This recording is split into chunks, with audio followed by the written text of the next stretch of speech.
चलो इधर देखते हैं। हम लोग वहां तक बात कर लिए थे भाई। अरे वहां तक अगर कोई भी तकलीफ हो तो बताओ मेरे को। अरे वहां तक अगर कुछ नहीं समझ में आया हो तो बोलो भैया। अरे वहां तक अगर कुछ भी नहीं समझ में आया हो तो पूछेंगे अपन। अरे बोलो भाई, यहां तक अगर कुछ नहीं समझ में आया हो तो पूछेंगे। इसको मार्क कर देना, वासा डिफरेंस है। अगर नहीं मार्क किया हो कहीं तो कर दिया है क्या कहीं पे? वासा डिफरेंस कहीं मार्क किया है? अच्छा इस तरफ मार्क किया हुआ है, इस तरफ मार्क किया हुआ है ना भाई, वो वासा डिफरेंस है। तो भैया ये डायग्राम पूरा एग्जैक्ट याद करके रखोगे क्या? अरे डायग्राम पूरा याद करके रखा है क्या? अरे डायग्राम ये वाला याद करके रखा है क्या? अब बोलेगा ही नहीं सब। देखो डायग्राम, देखो तुम बायो में कुछ भी करो चाहे नहीं करो, पर डायग्राम एकदम ध्यान से देखना भैया। अगर डायग्राम का एक एक टर्म तुमको पता है ना, तो तुमको मालूम होगा कि वो किस किस तरफ से गुजरने वाला है और कैसा कैसा स्ट्रक्चर है। समझ में आ रहा है कि नहीं? अरे आ रही है बातें नहीं आ रही, वो अपने आप क्लियर हो जाता है। अरे बात समझ में आई क्या? अरे आई नहीं आई? कोई दिक्कत यहां तक? बोलो पक्की बात। चलो आगे बात करें क्या हम लोग? बल्बो यूरेथ्रल ग्लैंड अभी मार्क नहीं किए, वो जब आएगा तो मार्क करेंगे। क्लियर है? अभी मैं इसको इसमें नहीं दिखा सकता हूं, उसके लिए एक पूरा वेल लेवल डायग्राम बनाना पड़ेगा, तब मैं दिखा पाऊंगा यहाँ पे कि बल्बो यूरेथ्रल ग्लैंड एग्जैक्ट उसका पोजीशन कहां होता है। बराबर है क्या? अभी मैं यहाँ पे मार्क नहीं कर पाया हूँ। क्लियर है भाई? चलो आ जाओ। तो टॉपिक डालना। अच्छा हम लोग यहाँ पे किसकी बात करें? देखो हम लोग किसकी बात कर चुके? क्या वासा डिफरेंस की बात कर चुके? क्या वहां पे मैक्सिमम स्पर्म स्टोर होता है? क्या एपिडाइमस का बात कर चुके? क्या कैपिड कॉर्पस और कॉर्डा होता है, उसमें फंक्शनल मैच्योरेशन होता है स्पर्म का? अरे बात किए थे कि नहीं किए थे? और साथ में कुछ इनहिबिटरी प्रोटीन लगाया जाता है ताकि हमारा स्पर्म ज्यादा उछले नहीं उसी के अंदर। अरे समझ में आया कि नहीं आया भाई? ताकि जो फ्रक्टोज उसको मिला है वो अपना संभाल के रखे। अरे बोलो भाई, हुआ था नहीं हुआ था? किसके अंदर हुआ था ये? एपिडिडाइमस के अंदर। किसके अंदर? मतलब डी कैपेसिटेशन किसके अंदर होता है भैया? एपिडिडाइमस। और कैपेसिटेशन किसके अंदर होता है? सर्विक्स के अंदर। बराबर है क्या? मतलब उसको वापस से कैपेसिटी में कहां लाया जाता है? सर्विक्स के अंदर। और उसका डी कैपेसिटेशन कहां होता है भैया? एपिडिडाइमस में। कोई तकलीफ यहां तक? अरे यहां तक बातें समझ में आई क्या नहीं आई? चलो तो हम लोग क्या क्या पढ़ चुके हैं? टेस्टिस पढ़ लिए, सेमिनिफेरस ट्यूब्यूल पढ़ लिए, पूरा रेटेड टेस्टिस पढ़ लिए, वासा डिफरेंशिया पढ़ लिए, सब कुछ पढ़ लिया था ना भाई।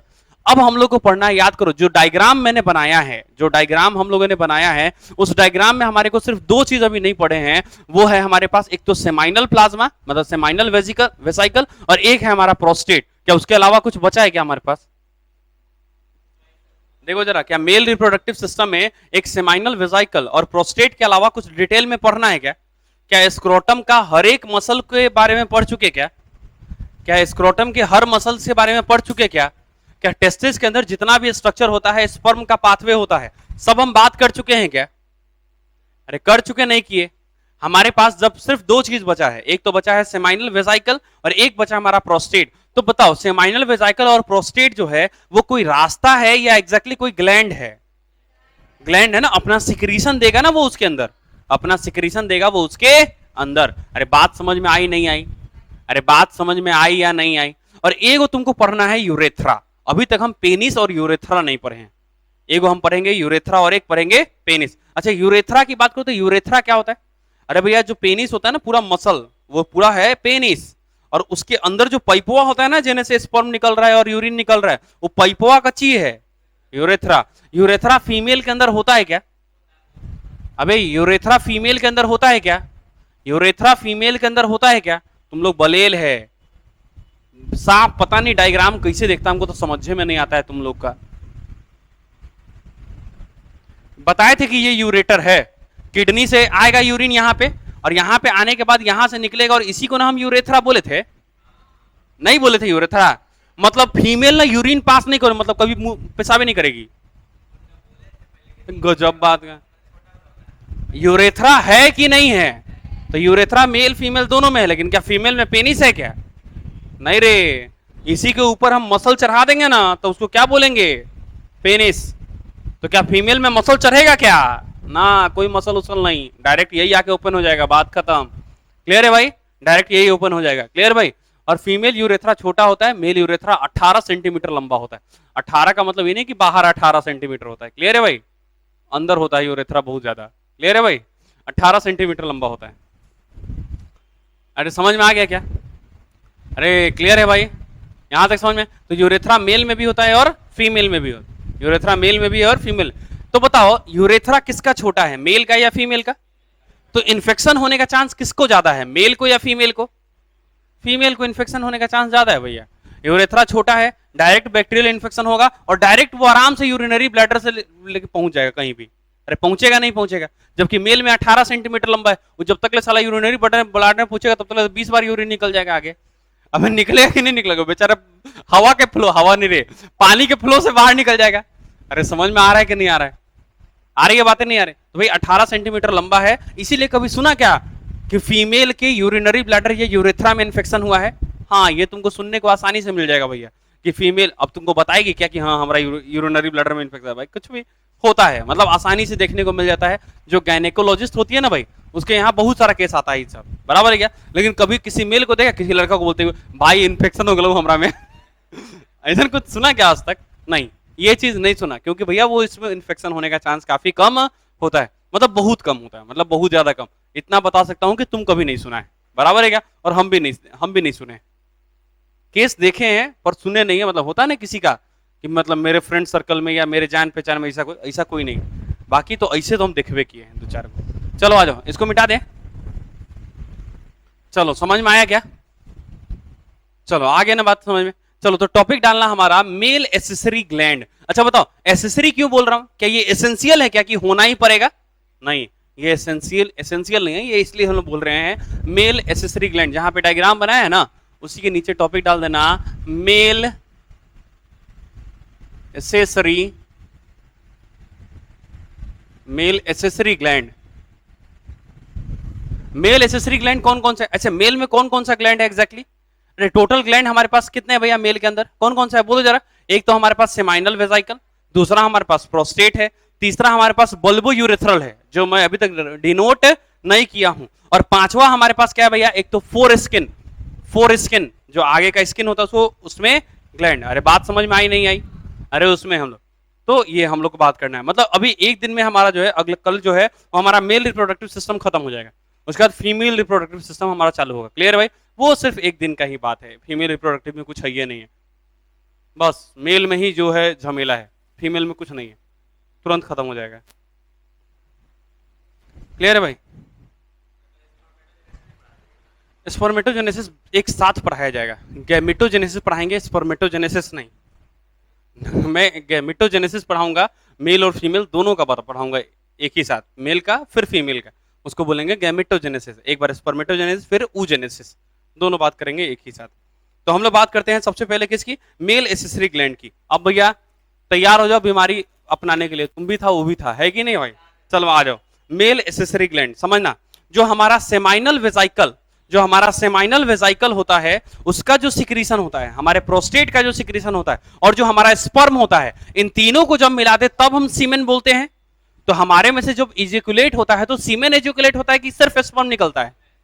सीमेन इजैकुलेट होता है। क्या इजैकुलेट होता है भैया? सीमेन। मतलब सबसे पहले हम लोग क्या बोल दे, समझना, सबसे पहले हम लोग बोल दे कि भैया सेमाइनल प्लाज्मा के साथ जब स्पर्म रहेगा, सेमाइनल प्लाज्मा के साथ जब स्पर्म रहेगा तब हम उसको क्या बोलेंगे भैया?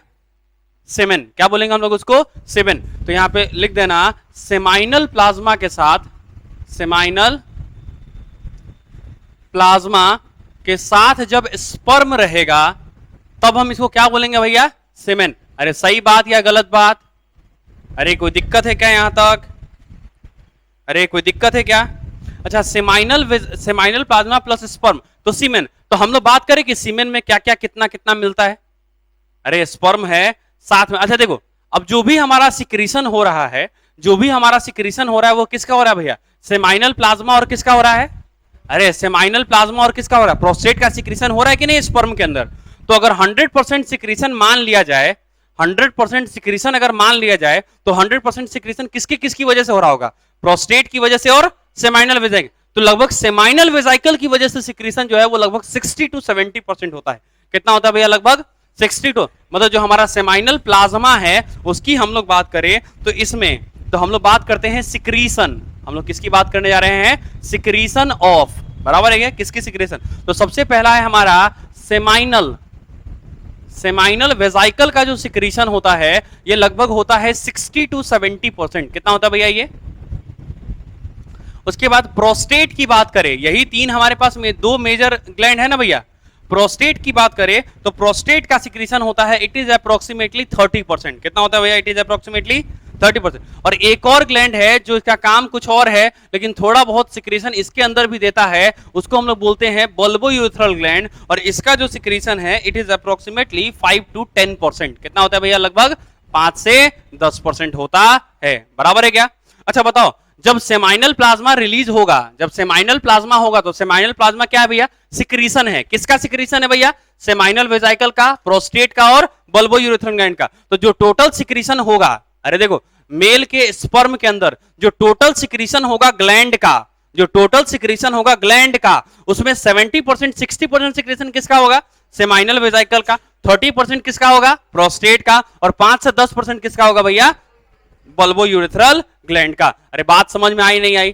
तो हम लोग बात करें सेमाइनल प्लाज्मा। सेमाइनल प्लाज्मा में जो सिक्रीशन होता है, सेमाइनल प्लाज्मा में मतलब सेमाइनल प्लाज्मा का मतलब सिक्रीशन ही है, तो वो जो सिक्रीशन होता है वो किसका किसका होता है? तो इनका इनका सिक्रीशन होता है और उससे हमारा सीमेन बनेगा। अरे बात समझ में आई या नहीं आई? अरे बात समझ में आई या नहीं आई? चलो अब हम लोग बात करते हैं स्पर्म की। किसकी बात करने जा रहे हैं हम लोग? स्पर्म की। तो एक बार हम लोग स्पर्म की बात करें, देखो एक बार हम लोग स्पर्म की बात करें तो भैया स्पर्म की बात करो तो लगभग हमारा 60% जो स्पर्म होता है, जो हमारा 60% स्पर्म जो होना चाहिए वो नॉर्मल शेप एंड साइज का होना चाहिए। क्या होना चाहिए? Normal shape and size. 60% sperm कैसा होना चाहिए? नॉर्मल शेप साइज होना चाहिए। और 40% स्पर्म कैसा होना चाहिए? जिसके पास विग्रस मोटिलिटी हो। क्या हो भैया? विग्रस मोटिलिटी हो। क्या हो भैया? जिसके पास विग्रस मोटिलिटी हो, मतलब एकदम खतरनाक मूवमेंट शो करे अपने आप में। समझ में आ रहा है क्या? अरे बोलो भैया, यहां तक क्लियर है या नहीं है? हाँ बोलो जल्दी। अरे स्पर्म तो है ना हमारे पास टोटल 120 मिलियन। अरे स्पर्म काउंट कितना है हमारे एक इजेकुलेशन में? एक बार जो हम सीमेन इजेकुलेट करते हैं उसमें कितना स्पर्म होता है? 120 मिलियन के आसपास लगभग। अरे होता ना हो तो उसका लगभग जितना हम स्पर्म रिलीज कर रहे हैं ना भाई, स्पर्म सेल, जितना स्पर्म सेल रिलीज कर रहे हैं उसका लगभग 60% स्पर्म जो होना चाहिए। सेल का बात कर रहे हैं, सिक्रीशन का नहीं। देखो स्पर्म लिखा है, सीमेन नहीं लिखा है भैया। तो जो हम स्पर्म रिलीज कर रहे हैं उसका 60% स्पर्म का साइज कैसा होना चाहिए? नॉर्मल शेप एंड साइज होना चाहिए। अगर 60% से कम है वो बाप बनने के लायक नहीं है और खराब होता ही होगा। और काहे खराब होता होगा ये तो तुम लोग को पता ही है। अरे इससे तुम लोग से बेहतर कौन जान सकता है? चलो, और 40% जो होता है वो किसके, उसके पास क्या होना चाहिए? Vigorous motility. जो फीमेल बॉडी के अंदर जाए तो एकदम खतरनाक मूवमेंट शो करे। अरे मूवमेंट शो करेगा तभी ना एक को खोजेगा। नहीं समझ में? अरे मूवमेंट शो करेगा तभी ना एक को खोजेगा। नहीं समझ में आया भैया? तो एक को खोज लेगा। अरे बात समझ में आई या नहीं आई? अरे यहां तक बातें क्लियर है या नहीं है? तो ये हमारी बातें हैं कि भैया जो स्पर्म होना चाहिए उसका जो 60% होना चाहिए, जो टोटल स्पर्म हम रिलीज कर रहे हैं, स्पर्म सेल की बात कर रहा हूं, जो टोटल स्पर्म सेल हम रिलीज कर रहे हैं उसका नॉर्मल शेप एंड साइज होना चाहिए। और लगभग 40% जो टोटल स्पर्म का लगभग 40% जो स्पर्म है वो किसका होना, कैसा होना चाहिए भैया? उसका मोटिलिटी जो है वो विग्रस होना चाहिए। बोल जल्दी जल्दी। हाँ हाँ वही बात कर रहे हैं। अरे जब जिसका नॉर्मल शेप एंड साइज है ये नहीं है वो तो साला पार्टिसिपेट करेगा ही नहीं ना रिप्रोडक्शन में। अबे यार तुम मेडिकल का एग्जाम आर्ट्स वाले को थ्री दिलवा देगा भाई? मेडिकल का एग्जाम देना है क्या? आर्ट्स वाला एग्जाम दे सकता है क्या मेडिकल का? तो जिसका साला जब नॉर्मल शेप एंड साइज हिले नहीं है तो उसके मोटिलिटी का बात करके हम घिउड़ा करेंगे? नहीं समझ में आया ना? बुझ लो। हाँ तो वह बात हम भी बोले हैं, थोड़ा हम इज्जत से बोले हैं, ठीक है? एनसीईआरटी थोड़ा बेइज्जत करके बोला है, ठीक है? बतवा हम भी वही बोले थे, ठीक है? चलो आ जाओ। ये बात समझ में आ गई क्या? अरे ये बात समझ में आई नहीं आई? तो भैया क्या होना चाहिए भैया? 60% जो होना चाहिए वो नॉर्मल शेप एंड साइज का होना चाहिए। 60% जो स्पर्म होना चाहिए वो कैसा होना चाहिए भैया? नॉर्मल शेप एंड साइज का होना चाहिए। और जो हमारा sperm normal shape and size का है उसका 40% के पास विग्रस मोटिलिटी होनी चाहिए। विग्रस मोटिलिटी मतलब एकदम खतरनाक मूवमेंट शो कर सके, धुई धुई धुई के पहुंच सके। बराबर है क्या? अरे यार सब में फ्रक्टोज स्टोर है ना, मान लो फालतू का मूवमेंट हो गया तो फ्रक्टोज तो खत्म हो गया, फिर एक तक पहुंचेगा थोड़े, बेचारे बीचे में फाए बोल देगा, बोलेगा नहीं नहीं बस अब हो गया, अब हमसे नहीं हो सकता है भाई। है कि नहीं रे? अरे बोल रहे हाँ कि ना? अब चलो यहां तक समझ में आया क्या? अरे यहां तक समझ में आया नहीं आया भाई? अरे यहां तक समझ में आई बातें, नहीं आई? चलो आ जाओ। अब हम लोग बात करते हैं भैया, जब हम लोग एक बार, समझ ही गया होगा एक बार, ठीक है भाई। तो हम लोग बात करें, जब एक बार सीमेन रिलीज होता है, इजेकुलेट होता है, तो उसमें लगभग 3 से 4 ml स्पर्म निकलता है। कितना निकलता है भैया? 3 से 4 ml स्पर्म निकलता है। कितना निकलता है भैया? 3 से 4 ml स्पर्म निकलता है। तो हम लोग लिख सकते हैं 3 to 4 ml सिक्रीशन होता है पर इजेकुलेशन। अरे 3 to 4 ml सिक्रीशन होता है पर इजेकुलेशन, और इसमें जो total number of sperm cell होते हैं ना, वो होता है लगभग 200 से लेके 300 मिलियन। अब तुम बोलेगा सर अभी तो आप बोले थे कि 120 मिलियन, बोलना रे। अरे अभी हम लोग क्या बोल रहे थे? 120 मिलियन। और बताओ ये क्या लिख रहे हैं हम लोग? 200 से लेके 300 मिलियन। 300 मिलियन का समझता है रे भाई? अबे 300 मिलियन मतलब 300 गुने 10 की पावर 6 और 10 की पावर 7 मतलब 3 करोड़ के आसपास। समझ रहा है? 3 करोड़ नहीं, 30 करोड़ के आसपास हुआ भैया। 30 करोड़ सेल, 30 करोड़ स्पर्म जो है ना एक बार में जाता है कहां भैया? फीमेल बॉडी के अंदर, और उसके बाद भी फर्टिलाइज नहीं हो पाता है। अब सोचो क्या तक, मजाक तो नहीं कर रहा, सीरियसली बोल रहा हूं। अरे क्लियर है भाई? मतलब एक का भी गजब का कंडीशन है, बराबर। अब समझना, जो 1 ml रिलीज होता है ना भैया, हमारा जो 1 ml स्पर्म निकलता है उसके अंदर हमारा कितना होता है भैया? 20 से लेके 120 मिलियन। अब समझ में आ गया होगा काहे 300 मिलियन? अरे अब समझ में आया? ऑन एन एवरेज 100 मिलियन मान लो। अरे 1 ml में ऑन एन एवरेज कितना मान लो? 100 मिलियन। तो 3 ml में 300 मिलियन। अरे बात समझ में आई कि नहीं आई? अरे आई नहीं आई भैया? तो एक बार में कितना इजेकुलेशन होता है? लगभग 3 से 4 ml। कितना होता है भैया? 3 से 4 ml पर इजेकुलेशन। पर इजेकुलेशन एक बार जब स्पर्म रिलीज होता है उसमें कितना वॉल्यूम निकलता है भैया? 3 से 4 ml। और लड़का में जो भाई पढ़ा है ना कि भैया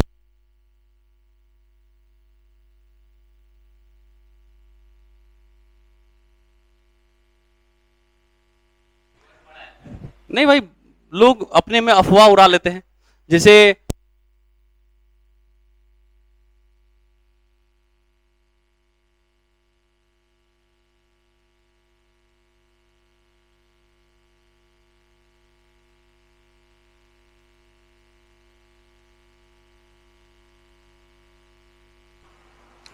तो ये सब कॉमन होता है। चलो तो ये सब बात समझ में आ गई क्या? वैसा कुछ भी नहीं है, ठीक है भाई? चलो आ जाओ। अरे यहां तक समझ में आया क्या? अरे यहां तक समझ में आएगा? तो हम लोग बोले कि भैया एक बार जो हमारा स्पर्म इजेकुलेट होगा उसमें कितना रहेगा भैया? कितना ml इजेकुलेट होगा पर इजेकुलेशन? 3 से 4 ml। और उसमें कितना स्पर्म सेल होंगे भैया? 200 से लेके 300, क्योंकि एक ml में कितना होता है? लगभग 20 से लेके 120 मिलियन तक। हमारा जो एक बार में स्पर्म निकलता है भैया, उसके 1 ml में लगभग कितना होता है? अरे 20 से लेके 120 मिलियन स्पर्म सेल होते हैं। कोई दिक्कत है क्या यहां तक? अरे कोई दिक्कत है क्या यहां तक? अब नहीं बोलेगा सब। यहां तक कोई तकलीफ नहीं ना है भाई? पक्की बात? अरे पक्की बात ना? चलो अब आगे लिखते हैं हम लोग। अच्छा अब देखते हैं हम लोग थोड़ा सा, जितने भी भाई लोग हैं अपने अपने अंदर में भाई दिक्कत है भाई, समझ में आ रहा है क्या? थोड़ा सा संभाल के रखेंगे। अब हम लोग इससे रिलेटेड डिजीजेस के बारे में पढ़ेंगे। सबसे पहला डिजीज जो होता है वो होता है ओलिगोस्पर्मिया। क्या बोलते हैं हम लोग इसको? सबसे पहला होता है हमारा ओलिगोस्पर्मिया। याद करो, ओलिगो का मतलब होता है, ओलिगो का मतलब होता है कम। याद करो ना, ओलिगोसैकेराइड मतलब कम नंबर ऑफ कार्बन, नहीं था 2 नंबर 4 नंबर। अरे यार 2 3 गो यूनिट जुड़ेगा तो ओलिगो बोले थे कि नहीं बोले थे? तो ओलिगो का मतलब यहां पे लेस होता है क्या? अरे ओलिगो होने का मतलब लेस है क्या? मान लो कि हमारा स्पर्म काउंट कितना होना चाहिए पर इजेकुलेशन? 200 से 300। अगर 200 से 300 स्पर्म काउंट कम होता है तो क्या उसको ओलिगोस्पर्मिया है क्या? अरे बोलो है या नहीं है? तो हम लोग ओलिगोस्पर्मिया का मतलब क्या बोलेंगे? बोलो जरा। Sperm count less than normal. Sperm count less than normal, normal से कम हो जाएगा। नॉर्मल से कम हो जाएगा। और ये कितना हो जाएगा? लगभग बिलो 20 मिलियन पर ml। मतलब 1 ml में 20 मिलियन से भी अगर स्पर्म काउंट नीचे गिर जाता है तब हम उसको क्या बोलेंगे भैया? क्या है? ओलिगोस्पर्मिया। क्या बोलते हैं हम लोग उसको? ओलिगोस्पर्मिया। क्या बोलते हैं हम लोग उसको भैया? ओलिगो है भाई, ओ है, LIGO। कहां? मिया। तो दूसरा है एजुएस्पर्मिया। एजुएस्पर्मिया। मान लो रोहन का कंडीशन बराबर है क्या? इधर देखो, ऐसे भी बेचारे के पास एक एक टेस्टिस है। अरे है कि नहीं भाई? ऐसे भी बेचारे के पास क्या हुआ है? एक एक टेस्टिस। अब एक टेस्टिस है तो बताओ क्या पूरा स्पर्म 200-300 मिलियन आ पाएगा? अरे आ पाएगा या नहीं आ पाएगा? अगर नहीं आ पाएगा तो बताओ ओलिगोस्पर्मिया है कि नहीं है? अरे है ना भाई, लेस देन नॉर्मल। अरे कोई दिक्कत यहां तक? चलो अब आगे देखते हैं। अब देखो एक भैया ये टेस्टिस, अब देखो यहां से देखो, ये हो गया वासा डिफरेंस निकला। अरे वासा डिफरेंस निकला। अब मान लो कि कोई प्रैक्टिशनर है, क्या है भैया? प्रैक्टिशनर है, तो जब मैक्सिमम स्पर्म कहां स्टोर होता है भैया? हमारे वासा डिफरेंस के अंदर। रे आंख फोड़ देंगे, गलती बोला था।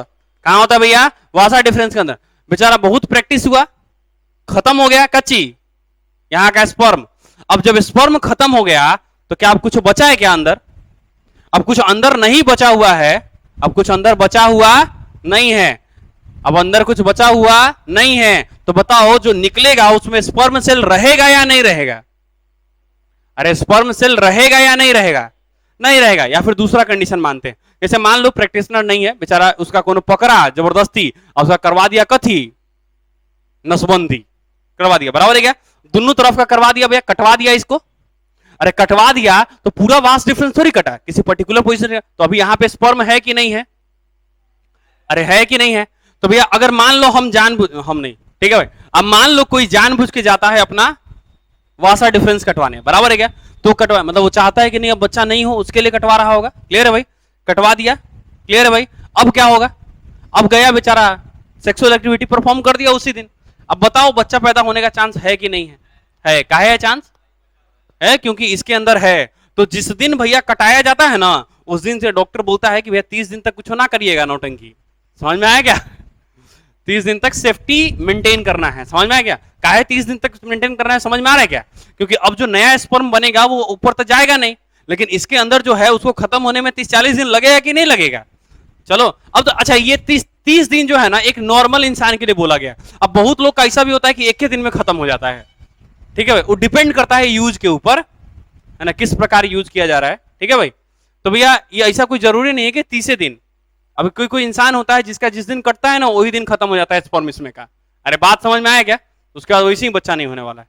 अरे बात समझ में आई कि नहीं आई? बोल दो नहीं आई। नहीं आई ना? क्लियर? तो अब बताओ, जब स्पर्म जो अब बोले थे ना कि स्पर्म खत्म हो जाएगा, स्पर्म सेल नहीं रहेगा, लेकिन इजैकुलेशन निकलेगा कि नहीं निकलेगा? निकलेगा ना, जो सिक्रीशन है वो तो निकलेगा। तो जो सिक्रीशन निकल रहा है भैया, वो बताओ क्या उसके अंदर स्पर्म होगा? नहीं होगा। तो उसको हम लोग बोलेंगे एजुएस्पर्मिया। अरे जू का मतलब कथी होता है रे? घूमने वाला। तो स्पर्मवा निकलता है, फीमेल बॉडी में घूमता है कि नहीं घूमता रे? कहां गले कहां गले कहां गले, करता है कि नहीं करता है? और ए मतलब एब्सेंट। ए जो है एब्सेंट है, मतलब स्पर्म जो है वो एब्सेंट है किसके अंदर? हमारे इजैकुलेशन के अंदर। उसको हम लोग बोलेंगे एजुएस्पर्मिया। क्या बोलेंगे हम लोग उसको? एजुएस्पर्मिया। क्या बोलेंगे हम लोग उसको?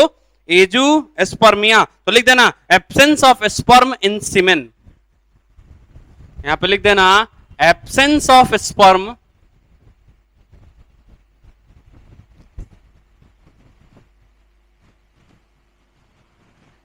सीमेन के अंदर स्पर्म नहीं होगा।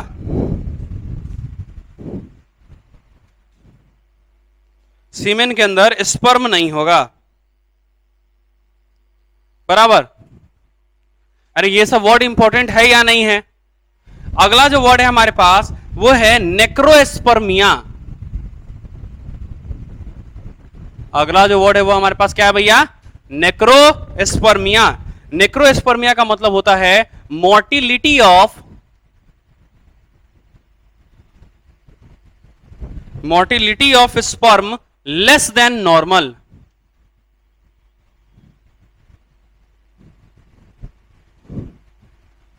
Mortality of sperm less than normal. अरे कितना मोर्टिलिटी होना चाहिए लगभग हमारे टोटल स्पर्म का?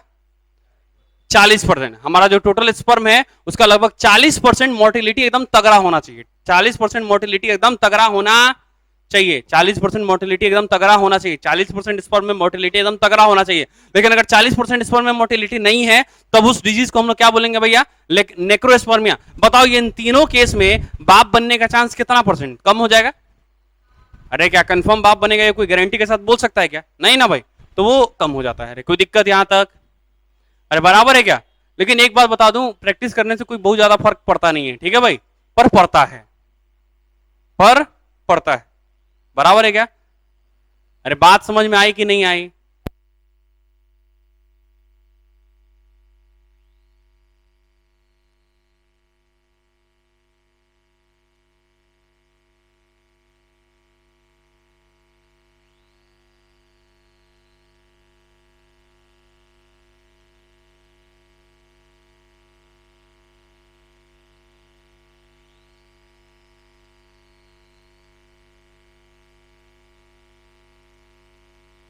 पंद्रह नवंबर से।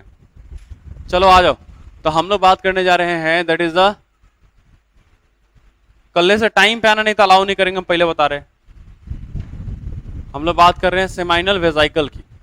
टॉपिक डालना सेमाइनल वेजाइकल। यहां तक पढ़े हैं ना भाई? अरे यहां तक सब लोग पढ़ के आया था ना, कोई दिक्कत नहीं ना है? चलो कोशिश करना कि सेमाइनल वेजाइकल और प्रोस्टेट इसी पेज में खत्म कर दो, बराबर है क्या? एक ही में। चलो पानी गिरने लगा क्या?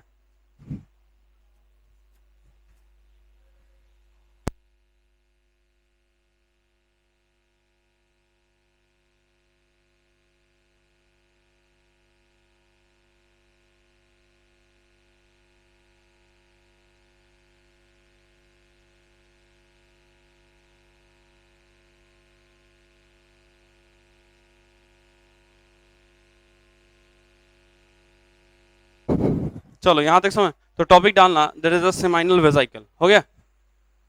अच्छा, सेमाइनल वेजाइकल की बात करो, एकदम छोटा छोटा पॉइंट बात करेंगे, कोई ज्यादा नहीं। बराबर। सबसे पहले बताओ ये पेयर्ड फॉर्म में रहता है या अकेले रहता है? पेयर्ड फॉर्म में रहता है। कोई दिक्कत है भाई? अरे डायग्राम से क्लियर है ना?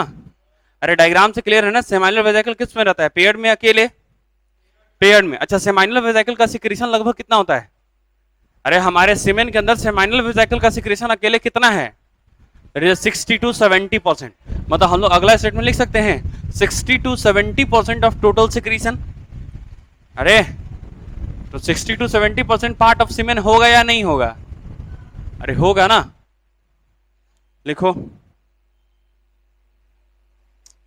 और याद करो मैंने तुमको बताया था कि भैया जब बच्चा बनता है उसमें दो तरह का डक्ट बनता है, एक बनता है उल्फियन डक्ट और एक बनता है मुलेरियन डक्ट। मेल में कौन सा डेवलप होता है भैया? मेल में उल्फियन डक्ट। क्यों? Due to the presence of testosterone. और बोला था ना जब टेस्टोस्टेरोन हार्मोन आएगा तो उल्फियन डक्ट को प्रमोट करेगा, मुलेरियन डक्ट को सप्रेस कर देगा। अरे बोला था या नहीं बोला था? तो it is formed by the regulation of या फिर सप्रेशन ऑफ किसका? That is a Mullerian duct. मतलब मुलेरियन डक्ट के सप्रेशन या फिर रेगुलेशन की वजह से हमारा क्या बनता है भैया? ये सेमाइनल वेजाइकल। क्या बनता है भैया? सेमाइनल वेजाइकल। मतलब सेमाइनल वेजाइकल जो बना है मेल के अंदर, सेमाइनल वेजाइकल जो बना है मेल के अंदर वो एग्जैक्टली मुलेरियन डक्ट से बना है। कोई दिक्कत है क्या यहां तक? अरे बातें समझ में आई नहीं आई? तो यहां पे हम लोग लिख देंगे formed by the regulation of. Seminal वेजाइकल कैसे बनता है भैया? Formed by the regulation of, formed by the regulation of Mullerian duct, formed by the regulation of Mullerian duct. अब हम लोग इसके सिक्रीशंस की बात करते हैं कि ये क्या क्या सिक्रीट करता है। हम इसके सिक्रीशन की बात करते हैं कि भैया अच्छा जो सिक्रीशन होगा ना भैया, सिक्रीशन होगा वो इंपॉर्टेंट होगा हमारे लिए। जो सिक्रीशन होगा वो इंपॉर्टेंट होगा हमारे लिए। क्या क्या सिक्रीशन है हम उसकी बात करेंगे अपन अभी। क्लियर है भाई? तो इसमें जो हमारा सिक्रीशन है, इसमें जो मतलब सेमाइनल वेजाइकल का जो सिक्रीशन है उसमें सबसे पहला सिक्रीशन है भैया फ्रक्टोज। क्या है भैया हमारे पास? फ्रक्टोज। अच्छा देखना, अरे कौन कौन सा ग्लैंड है जो सीमेन में कंट्रीब्यूट कर रहा है? एक तो सेमाइनल वेजाइकल और दूसरा हमारा प्रोस्टेट। एक तो हमारा सेमाइनल वेजाइकल, दूसरा हमारा प्रोस्टेट। अगर तुम दोनों याद करोगे तो कंफ्यूजन होएगा या नहीं होएगा कि कौन किसका था, इसलिए तुम दोनों याद करोगे या कोई एक। अगर मान लो कि अगर हम लोग याद कर लेते हैं किसको, सेमाइनल वेजाइकल को, तो जो सेमाइनल वेजाइकल रिलीज किया वो तो हमको याद है, और जो नहीं याद है वो कौन रिलीज किया होगा, प्रोस्टेट। अरे बात समझ में आई नहीं आई, तो दोनों याद नहीं करेंगे अपन, कंफ्यूजन क्रिएट होगा, बराबर है क्या। दूसरा है हमारे पास फाइब्रिनोजेन, क्या है हमारे पास दूसरा, फाइब्रिनोजेन, क्या है हमारे पास दूसरा, फाइब्रिनोजेन। तीसरा है हमारे पास प्रोस्टाग्लैंडीन, क्या है भैया हमारे पास, प्रोस्टाग्लैंडीन, क्या है भैया हमारे पास सिक्रीशन में, प्रोस्टाग्लैंडीन। और एक है हमारे पास सिट्रेट, एक है हमारे पास सिट्रेट, और दूसरा है हमारे पास इंसिटॉल, क्या है हमारे पास, सिट्रेट और इंसिटॉल। देखो अब ये ऊपर वाला जो तीन है भैया, ये तुम्हारे को याद रखना है, इसको लाल रंग से इस तरह से मार्क कर देना, बराबर है क्या, ये इंपॉर्टेंट है, ये तुमको याद रखना है। बाकी इन दोनों की बात करें तो उतना याद रखने की जरूरत नहीं है। अच्छा फ्रक्टोज की बात करें तो, अरे फ्रक्टोज की बात करें, इसके रीजन बता चुका हूं भाई। फ्रक्टोज की बात करें तो फ्रक्टोज किसकी तरह बिहेव करता है स्पर्म के अंदर, अरे फ्यूल के जैसा, जैसे हमारे गाड़ी में तेल चाहिए वैसे स्पर्म को मूव करने के लिए खाना चाहिए ना भाई, अरे एनर्जी चाहिए ना भैया, तो वो एनर्जी कहां से लेगा, फ्रक्टोज से। तो स्पर्म के लिए फ्रक्टोज क्या है, फ्यूल है। अरे स्पर्म के लिए फ्रक्टोज क्या है भैया, फ्यूल है।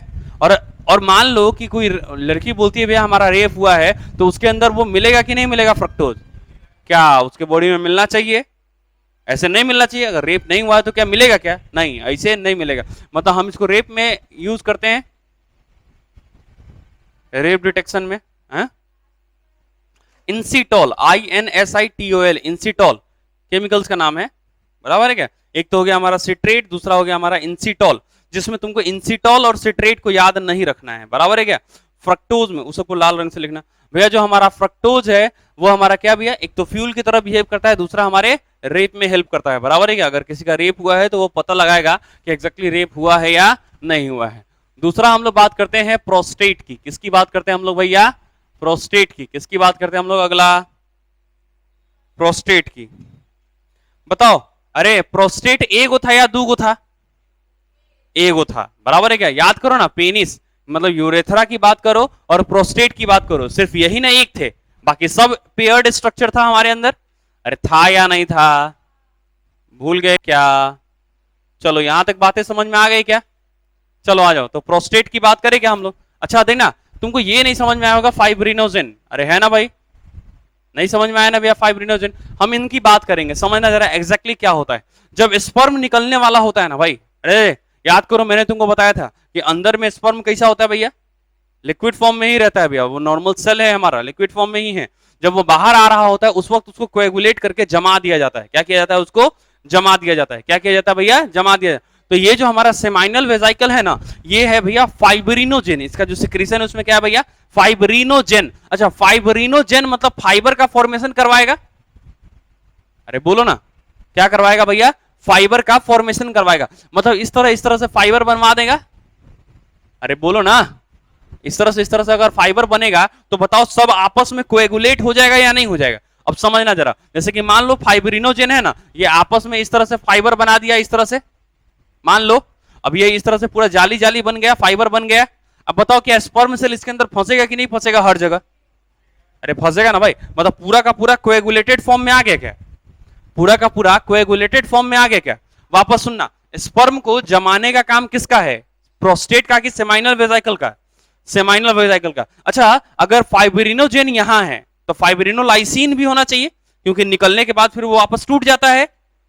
अरे जब निकल जाता है हमारे बॉडी से स्पर्म, उसके 20-25 मिनट के बाद वो लिक्विड बन जाता है कि नहीं बन जाता भैया, अरे उसके 20-25 मिनट के बाद वो क्या बन जाता है भैया, लिक्विड बन जाता है। तो फाइब्रिनोलाइसिन भी होना चाहिए, सेमाइनल वेजाइकल में नहीं है तो वो किस में होगा भैया, प्रोस्टेट में। मतलब जमाने का काम किसका है, सेमाइनल वेजाइकल का, और उसको वापस से लिक्विड में कन्वर्ट करने का काम किसका है, दैट इज अ प्रोस्टेट का। बात समझ में नहीं आई। अगर प्रोस्टेट का सिक्रीशन खत्म हो जाए तो क्या हमारा जो स्पर्म है वो फिर कोएगुलेटेड फॉर्म से लिक्विड फॉर्म में आएगा क्या, अरे क्या कोएगुलेटेड फॉर्म से हमारे लिक्विड फॉर्म में आएगा क्या, अरे नहीं आएगा ना भैया। तो हम लोग बात करने जा रहे हैं प्रोस्टेट की। प्रोस्टेट में बताओ भैया, प्रोस्टेट सिंगल होता है या डबल होता है, पेयर्ड होता है, अरे सिंगल या पेयर्ड भैया, हम लोग सिंगल होता है। और हम लोग बात करते हैं कि भैया इसमें 5 लोब होते हैं, कितने लोब होते हैं भैया, इसमें 5 लोब होते हैं। इसके अंदर कितने लोब होते हैं भैया, 5 को लोब होता है, क्लियर अंदर। तो प्रोस्टेट के अंदर कितने लोब होते हैं भैया? 5। बताओ ये अनपेयर्ड है कि पेयर्ड है? अरे अनपेयर्ड है कि पेयर्ड है? अनपेयर्ड। अरे पूरा स्टेटमेंट लिखने का कोई जरूरत नहीं है। उसके बाद हम लोग बात करें कि उसमें 5 गो लोब है, 5 लोब इन इट। इसके अंदर क्या गो लोब है भैया? 5 गो लोब है। उसके बाद बताओ, बाद बताओ क्या ये मेल मैमल में मिलेगा कि फीमेल में भी मिलेगा? प्रोस्टेट सिर्फ मेल मैमल में मिलेगा या फीमेल में भी मिलेगा? सिर्फ मेल में मिलेगा या फीमेल में भी? अबे फीमेल में प्रोस्टेट का कोनो काम है का? नहीं ना, तो फिर फीमेल में क्या मिलेगा? तो ओनली फाउंड इन, दूसरा स्टेटमेंट है only found in male mammal. अच्छा मेल मैमल बोल रहा हूं मतलब फिक्स हो गया कि बाकी अदर ऑर्गेनिज्म में नहीं मिलेगा? अरे मैमल बोल रहा हूं मतलब एप्स में, रेप्टाइल में, बर्ड्स में, मैमल्स में, सब में नहीं मिलेगा। अरे मैमल में मिलेगा, बाकी सब में नहीं मिलेगा। अरे बात समझ में आई नहीं आई? अच्छा उसमें भी ये किस में है? हमारे में है। मतलब हम लोग कैसे हैं भैया? हम लोग कैसे हैं? प्रोथीरियंस, मेटाथीरियंस, यूथीरियंस। हम लोग हैं भैया यूथीरियंस। हम लोग क्या है भैया? यूथीरियंस। जो सबसे पहले धरती पे बना वो प्रोथीरियंस। याद करो, जो मेल भी जिसमें मेल में भी ब्रेस्ट होता था, गैनेकोमेस्टिया कंडीशन आता था, अब मेल भी फीड करवाता था अपने बच्चे को। यार याद है या भूल गया? अरे याद है ना भाई, उसमें मेल में भी ब्रेस्ट होता था। उसका एग्जाम्पल था ऑर्निथोरिंकस। डाइवर्सिटी में बताया था, नहीं बताया था? ऑर्निथोरिंकस। डक बाइल्ड प्लेटिपस, याद है? Platypus the example of prototherians. अरे क्लियर है? अरे बात समझ में आई क्या? तो हम लोग बात करें कि भैया हमारा जो प्रोस्टेट है वो केवल किसमें मिलता है भैया? Found in male mammal. सिर्फ मेल में मिलेगा और मैमल्स में ही मिलेगा, बाकी किसी दूसरे में नहीं मिलेगा। अरे बराबर है क्या? अब हम लोग बात करते हैं कंपोजिशन की। किसकी बात करते हैं हम लोग? कंपोजिशन की। किसकी बात करते हैं हम लोग? कंपोजिशन। तो इसमें जो कंपोजिशन होता है, इसका जो सिक्रीशन होता है, उसमें होता है क्लॉटिंग फैक्टर। क्या होता है भैया? Clotting factor. अच्छा एक बात बताओ, अरे इधर देखो, हमारे में क्लॉटिंग फैक्टर है ना हमारे ब्लड में? अरे हमारे ब्लड में क्लॉटिंग फैक्टर है या नहीं? अगर हमारे ब्लड में क्लॉटिंग फैक्टर ना हो तो क्या हमारा खून जमेगा क्या? नहीं। वैसे अगर स्पर्म में क्लॉटिंग फैक्टर ना हो तो क्या स्पर्म जमेगा क्या? अरे स्पर्म तो जमा हुआ रहता है ना भैया। जो स्पर्म निकलता है वो कोएगुलेटेड स्पर्म निकलता है या नहीं निकलता भाई? अरे जो स्पर्म निकलता है वो कैसा निकलता है? कोएगुलेटेड स्पर्म निकलता है ना भैया। तो अगर कोएगुलेटेड स्पर्म है तो उसमें क्लॉटिंग फैक्टर की बात करो तो क्लॉटिंग फैक्टर जो है वो नेसेसरी है या नहीं है? समझना, क्लॉटिंग फैक्टर मतलब विटामिन ई, विटामिन के, ये सब जो होता है क्लॉटिंग फैक्टर, फाइब्रिनोजेन, फाइब्रिनोलाइसिन, इस तरह से जो है वो हमारा प्रोस्टेट में मिलता है। जबकि फाइब्रिनोजेन किसमें मिलता है? मतलब जिसका कोएगुलेशन होना है वो कौन रख रहा होगा? Seminal vesicle. कौन रख रहा होगा भैया? Seminal vesicle. अरे जब तक फाइबर नहीं होगा, क्या कोई इसको कोएगुलेट करवा सकता है क्या? अरे जब तक फाइबर नहीं बनेगा, कभी किसी को घाव पे कट लगा के, मतलब घाव पे नहीं, बॉडी पे कट लगा क्या? अभी जब घाव बनता है तो उससे क्या होता है? एक लेयर चढ़ता है, उसको हम लोग उखाड़ देते हैं तो फिर से खून निकलने लगता है ना? फिर से एक लेयर चढ़ता है, फिर से खून निकलता है, उखाड़ दो तो। अरे एक लेयर चढ़ता रहता है ना भैया बार बार। तो जो लेयर होता है उसको कभी उखाड़ के देखना भैया, उस लेयर को कभी उखाड़ के देखना, पूरा हार्ड होता है कि नहीं फाइबर का, उसको तोड़ तोड़ के देखना, एक एक फाइबर में कन्वर्ट हो जाएगा भैया वो। अरे बात समझ में आई नहीं आई? तो भैया वो फाइबर है या नहीं है हमारे अंदर? तो अगर फाइबर नहीं होगा, मतलब फाइब्रिनोजेन, अगर फाइब्रिनोजेन ही नहीं होगा तो बताओ क्या हमारे मतलब क्लॉटिंग फैक्टर कुछ कर पाएगा फिर वहां पे? नहीं, वहां पे फिर कुछ नहीं कर पाएगा। क्लियर है भाई? तो हम लोग बात करेंगे क्लॉटिंग फैक्टर होता है। दूसरा होता है हमारे पास प्रोफाइब्रिनोलाइसिन। क्या होता है भैया दूसरा हमारे पास? प्रोफाइब्रिनोलाइसिन। समझना जरा, प्रोफाइब्रिनोलाइसिन क्यों? अच्छा बताओ तो। अरे लाइसिन का मतलब क्या है? ये जो क्लॉट हो गया है, जो जम गया है, उसको लिक्विड में कन्वर्ट करेगा कि लिक्विड को सॉलिड में कन्वर्ट करेगा? अभी लिक्विड में कन्वर्ट करेगा। तो क्या हमारे बॉडी के अंदर ये जब तक अभी बाहर नहीं निकला है, क्या ये लिक्विड में कन्वर्ट होना चाहिए? अरे नहीं होना चाहिए ना। क्या ये लिक्विड में कन्वर्ट होना चाहिए? नहीं होना चाहिए। तो भैया ये हमारे में इनएक्टिव फॉर्म में रहेगा या एक्टिव फॉर्म में रहेगा? इनएक्टिव फॉर्म में। इसलिए हम इसको क्या बोल रहे हैं? प्रोफाइब्रिनोलाइसिन। क्या बोल रहे हैं भैया? प्रोफाइब्रिनोलाइसिन। और जैसे ही स्पर्म हमारे बॉडी के बाहर जाएगा, उसके बाद ये क्या बन जाएगा भैया? फाइब्रिनोलाइसिन। अरे उसके बाद क्या बन जाएगा? ये एक्टिव। और उसके बाद हम इसको क्या बोलेंगे? फाइब्रिनोलाइसिन। और अब बताओ ये फाइबर को डिसॉल्व करेगा कि नहीं करेगा? अरे करेगा ना। और अगर फाइबर को डिसॉल्व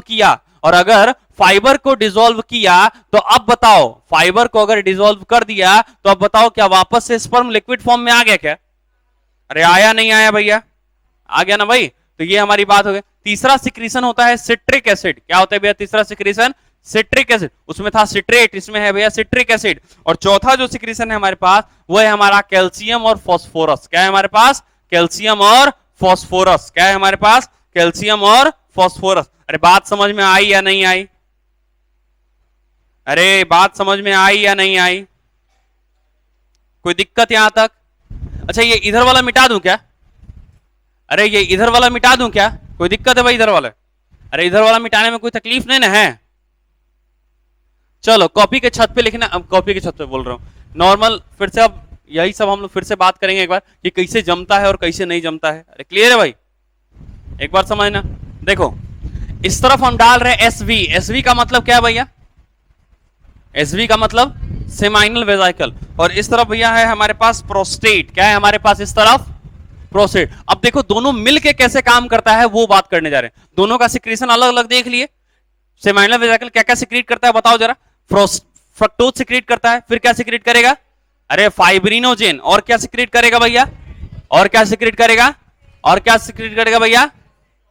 अरे बात समझ में आई नहीं आई? तो सिट्रेट और इंसिटॉल। अरे क्लियर है भाई? और एक हमारा प्रोस्टाग्लैंडिन। क्या सिक्रेट करेगा भैया? प्रोस्टाग्लैंडिन। क्या सिक्रेट करेगा भैया? प्रोस्टाग्लैंडिन। वापस से बोलो, अरे वापस से बोलो, इधर देखो। सेमाइनल वेजाइकल क्या क्या सिक्रेट करेगा? सबसे पहला फ्रक्टोज, दूसरा, अरे दूसरा फाइब्रिनोजेन। दूसरा क्या है हमारे पास? फाइब्रिनोजेन। दूसरा क्या है हमारे पास? फाइब्रिनोजेन। तीसरा क्या है हमारे पास?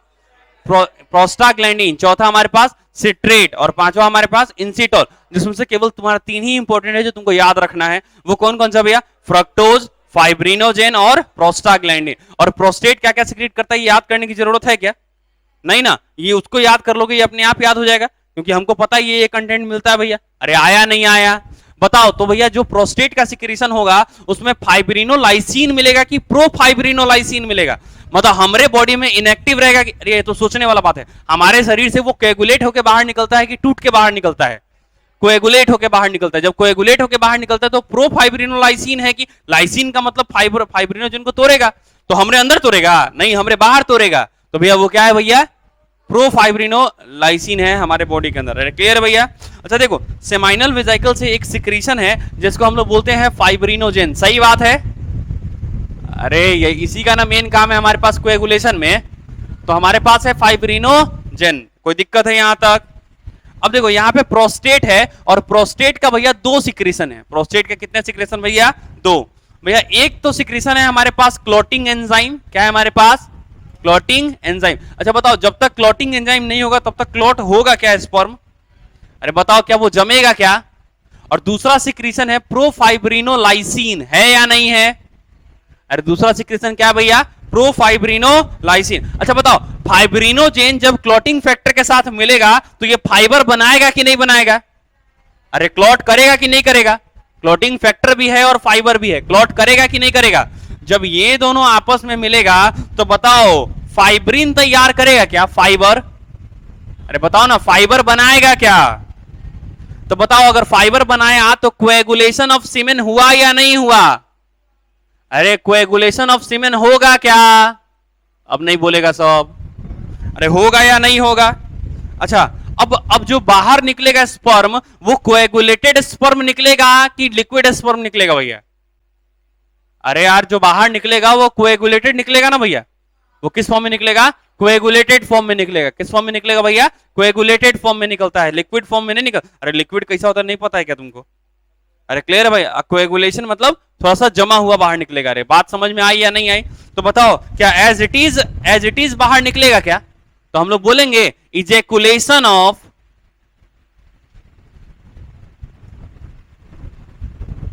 हम लोग बोल सकते हैं ejaculation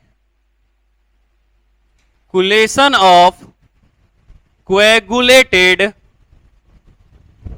ejaculation of coagulated semen. सही है? Ejaculation of coagulated semen. कोई दिक्कत यहां तक? अरे इजेकुलेशन ऑफ कोएगुलेटेड सीमेन। कोई दिक्कत है यहां तक? अच्छा बताओ, इजेकुलेट हो गया हमारे बॉडी से, कितने देर में ये लिक्विड बन जाएगा भाई? अरे कितने देर में ये लिक्विड बन जाएगा भैया? अरे 20 से 25 मिनट में लिक्विड बन जाएगा ना। मतलब रिलीज होने के, अच्छा ये डिपेंड करेगा कि कहां रिलीज हुआ है, फीमेल बॉडी में रिलीज हुआ है कि कहीं और, नहीं, इस पे कोई बात डिपेंड नहीं करेगा, ये अपना काम करेगा। बात समझ में आई कि नहीं आई? तो हम लोग बात करें तो ये हमारा हो जाएगा लिक्वेशन, अरे liquefaction, liquefaction of semen. Liquefaction कितना देर में होगा भैया? अरे कितना देर में होगा भाई? 20 से 25 मिनट बाद आफ्टर इजेकुलेशन। तो बताओ जब इजेकुलेट होगा तो लिक्विड बनने वाला है, तो लिक्विड किसकी वजह से बना होगा? या इनकी वजह से या इसकी वजह से? तो जैसे ही हमारे बॉडी से बाहर निकला होगा भैया स्पर्म, ये एक्टिव होके बना दिया होगा, क्या बना दिया होगा बोलो? फाइब्रिनोलाइसिन। क्या बना दिया होगा भैया? फाइब्रिनोलाइसिन। बनाया होगा या नहीं बनाया होगा? बनाया होगा ना। और ये जाके इस पे वर्क किया होगा यहां पे, और इसकी वजह से ये बन गया होगा। अरे बात समझ में आई या नहीं आई? अरे बातें क्लियर है क्या? अरे ये पूरा फ्लो चार्ट समझ में आया क्या? क्या है? अरे ये फ्लो चार्ट समझ में आया कि क्या है? नहीं समझ में आया तो बोलो। अच्छा अभी तक मैं तुमको बल्बो यूरेथ्रल ग्लैंड का पोजीशन नहीं बताया हूं। अच्छा एक तो कंफर्म है कि बल्बो यूरेथ्रल ग्लैंड जो है ना प्रोस्टेट के नीचे ही होगा, सही है? अरे बोलो ना, क्या सही है क्या? और सेमाइनल वेजाइकल जो होगा ना वो प्रोस्टेट के ऊपर है, कोई दिक्कत भाई? सेमाइनल वेजाइकल कै गो है? एगो की दूगो? दूगो। इसमें क्या क्या फ्रक्टोज मिलेगा क्या इसके अंदर? अरे सेमाइनल वेजाइकल से फ्रक्टोज रिलीज होगा क्या? फ्रक्टोज किसकी तरह बिहेव करेगा? फ्यूल की तरह, और रेप में यूज होगा, बराबर है क्या? और रेप में उसको यूज किया जाएगा, रेप डिटेक्शन में। और बात करें हम लोग दूसरा, अगला क्या हमारे पास? फाइब्रिनोजेन, फाइबर बनाने में इन्वॉल्व होगा, क्लोटिंग फैक्टर मिलेगा तो फाइबर बना देगा। क्लोटिंग फैक्टर कहां से रिलीज होता है? क्लोटिंग फैक्टर कहां से रिलीज होता है? सेमाइनल वेजाइकल से कि प्रोस्टेट से? तो वो रिलीज होगा भैया प्रोस्टेट से। कोई दिक्कत है भाई? तो उससे मिलके हमारा बनेगा फाइब्रिन, और फाइब्रिन मतलब इजेकुलेशन ऑफ कोएगुलेटेड स्पर्म, और कोएगुलेटेड स्पर्म जो है वो 20 से 25 मिनट में वापस से लिक्विफिकेशन हो जाएगा उसका, और ये लिक्विफिकेशन होता है प्रोफाइब्रिनोलाइसिन की वजह से, जो कि कन्वर्ट हो जाता है फाइब्रिनोलाइसिन में, जो कि किस में कन्वर्ट हो जाता है भैया? फाइब्रिनोलाइसिन में। अरे कोई तकलीफ है क्या यहां तक? अरे ये वाला मिटा दूं भाई इधर। चलो प्रोस्टेट में कै गो लोब मिलता है भैया? प्रोस्टेट में कै गो लोब है भाई? अरे प्रोस्टेट में कितने लोब भैया? 5। और भैया मेल मैमल में मिलेगा कि बाकी किसी में मिलेगा? क्या फीमेल में मिलेगा क्या प्रोस्टेट? नहीं। क्या किसी दूसरे ऑर्गेनिज्म में? मैमल के अलावा किसी दूसरे ऑर्गेनिज्म में नहीं मिलेगा। अरे बात समझ में आई या नहीं आई? अरे बात समझ में आई या नहीं आई? पक्की बात? अच्छा अब सिर्फ एक ही ग्लैंड हमारा बच गया है, that is the bulbo urethral gland, सही है? और याद करो मैंने बल्बो यूरेथ्रल ग्लैंड के बारे में क्या क्या बताया था। एक तो ल्यूब्रिकेशन ऑफ पेनिस है ना, lubrication of penis is done by bulbo urethral gland. दूसरा बताया था कि पूरे रास्ते को कैसा बना देगा वो? अबे न्यूट्रल। पूरे रास्ते को क्या बनाएगा भैया? वो न्यूट्रल। वो न्यूट्रल बनाएगा ताकि स्पर्म सेल डैमेज ना हो। अरे वो न्यूट्रल बनाएगा ताकि हमारा स्पर्म सेल डैमेज ना हो। अरे बात समझ में आई या नहीं आई? अरे बातें यहां तक क्लियर है या नहीं है? तो हम लोग टॉपिक डाले क्या? बल्बो यूरेथ्रल ग्लैंड या फिर काउपर्स ग्लैंड? अरे उसी को हम लोग काउपर्स ग्लैंड बोले थे, तो हम लोग टॉपिक डालेंगे बल्बो यूरेथ्रल ग्लैंड या फिर काउपर्स ग्लैंड। क्या ये चीज समझ में आया क्या सबको? अरे ये बातें क्लियर है भाई? तो अब हमारे पास अगला है, that is the bulbo urethral gland. Bulbo urethral gland या फिर इसी को बोला जाता है काउपर्स ग्लैंड। क्या बोला जाता है भैया इसी को? काउपर्स ग्लैंड के नाम से जाना जाता है। इसी को क्या बोलते हैं हम लोग? इसी को काउपर्स ग्लैंड के नाम से जानते हैं। बल्बो यूरेथ्रल ग्लैंड या फिर Cowper's gland. Bulbo urethral gland या फिर काउपर्स ग्लैंड, बराबर है क्या? Bulbo urethral. अच्छा इसको साथ साथ पढ़ते जाना। इधर देखो भैया,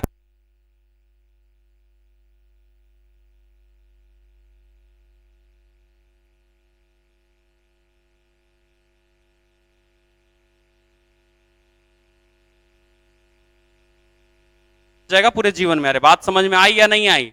इसको करेंगे अपन, कोई दिक्कत यहां तक? पक्की बात क्लियर है? तो हमारे पास हो गया बल्बो यूरेथ्रल ग्लैंड या फिर Cowper's gland. Bulbo urethral gland या फिर काउपर्स ग्लैंड, हम लोग इसकी बात करें। अच्छा आ जाओ। तो क्या ये केवल मैमल में मिलता है क्या? अरे ये हमारे में मिलता है, मैमल से मिलता होगा भैया। और मेल में मिलेगा कि फीमेल में? मेल में, तो ये सिर्फ मिलेगा फाउंड इन मैमल, और वो भी किस में, मेल में कि फीमेल में, मेल में। तो हम लोग बात करेंगे, पहला सेट में लिखेंगे फाउंड इन मैमल्स, और मैमल्स में भी किस में मिलेगा भैया, मेल में, फीमेल में नहीं, मेल में। कोई दिक्कत भाई? अच्छा बताओ, एगो होगा कि दूगो? याद करो ना, एगो प्रोस्टेट और यूरेथ्रा को छोड़ के बाकी सब कितने थे, दो। अरे प्रोस्टेट और यूरेथ्रा को छोड़ के बाकी सब कितने थे भैया, दो। हाँ तो पेनिस और यूरेथ्रा एक ही ना है। अरे पेनिस के अंदर ही ना यूरेथ्रा होता है। चलो, तो हम लोग बात करें found in mammals that is a male, found in mammal that is male. अच्छा बताओ, पेयर्ड है कि अनपेयर्ड है? अरे बोलो, पेयर्ड है या अनपेयर्ड है?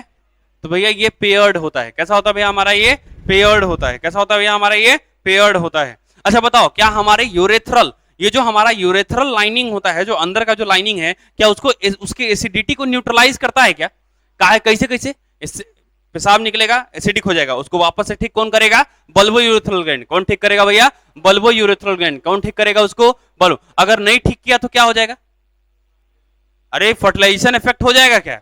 अरे बोलो, अगर मान लो किसी में बल्बो यूरेथ्रल ग्लैंड काम करना छोड़ दिया, मान लो किसी में बल्बो यूरेथ्रल ग्लैंड काम करना छोड़ दिया, बताओ क्या पेनिस में जो है वो न्यूट्रलिटी, यूरेथ्रा के अंदर न्यूट्रलिटी मेंटेन हुआ या नहीं हुआ? नहीं हुआ। अरे वापस से बोल रहा हूं भैया, यूरेथ्रा के ऊपर जो पूरा मसल चढ़ जाता है ना, तो उसको बोला जाता है पेनिस। अब उसका जो अंदर वाला पाइपुआ है उसको क्या बोलते रे, यूरेथ्रा। अरे बात समझ में आई कि नहीं आई? तो हमारा जो यूरेथ्रा है भैया, उसका न्यूट्रलिटी को कौन मेंटेन करता है, बल्ब। अगर ये खराब हो गया तो न्यूट्रलिटी मेंटेन होगा क्या? बताओ, क्या स्पर्म सेल जो निकलेगा, क्या बहुत सारा स्पर्म डैमेज हो जाएगा क्या निकलते ही साथ? जब स्पर्म डैमेज हो गया बहुत सारा निकलते साथ, तो बताओ फर्टिलाइजेशन का चांस कम हो गया या नहीं हुआ? अब ऐसा नहीं कि फर्टिलाइजेशन चांस खत्म हो गया। अरे कुछ हो तो स्पर्म, दुइये को तो स्पर्म होगा जो बच जाएगा, खराब नहीं होगा। अरे कुछ तो स्पर्म होंगे जो बच जाएंगे, खराब नहीं होंगे। लेकिन बात करें तो हमारा फर्टिलाइजेशन इफेक्ट होगा कि नहीं होगा? हमारा फर्टिलाइजेशन इफेक्ट होगा। तो अगला पॉइंट क्या लिखोगे भैया इसमें? अगला पॉइंट लिखोगे neutralize the activity of, neutralize, NEUTRALIZE, neutralize the active acidity of लिखना, neutralize the acidity of, activity of bulbo urethra लिखो या फिर एसिडिटी ऑफ यूरेथ्रा लिखो, बात बराबर है ना। Neutralise the acidity of urethra and also helps in lubrication of penis, and also helps in lubrication of penis.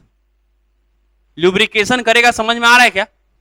अरे मान लो कि जो मूवमेंट होता है, अरे पेनिस का जो इस प्रकार का मूवमेंट होता है, अगर बार बार हो तो फिर खराबी है ना भाई। तो भैया उसको ल्यूब्रिकेट जब तक नहीं करेगा तब तक सही है क्या? नहीं ना। तो हम लोग बात करें lubrication of penis, lubrication of penis. तो पेनिस को ल्यूब्रिकेट करने का काम किसका हो गया भैया? हमारे बल्बो यूरेथ्रल ग्लैंड या फिर काउपर्स ग्लैंड। किसका हो गया भैया? बल्बो यूरेथ्रल ग्लैंड या फिर काउपर्स ग्लैंड। अच्छा इधर देखो भैया, अगर मान लो बल्बो यूरेथ्रल ग्लैंड हटा दिया जाता है तो क्या फर्टिलाइजेशन इफेक्ट हो जाएगा क्या?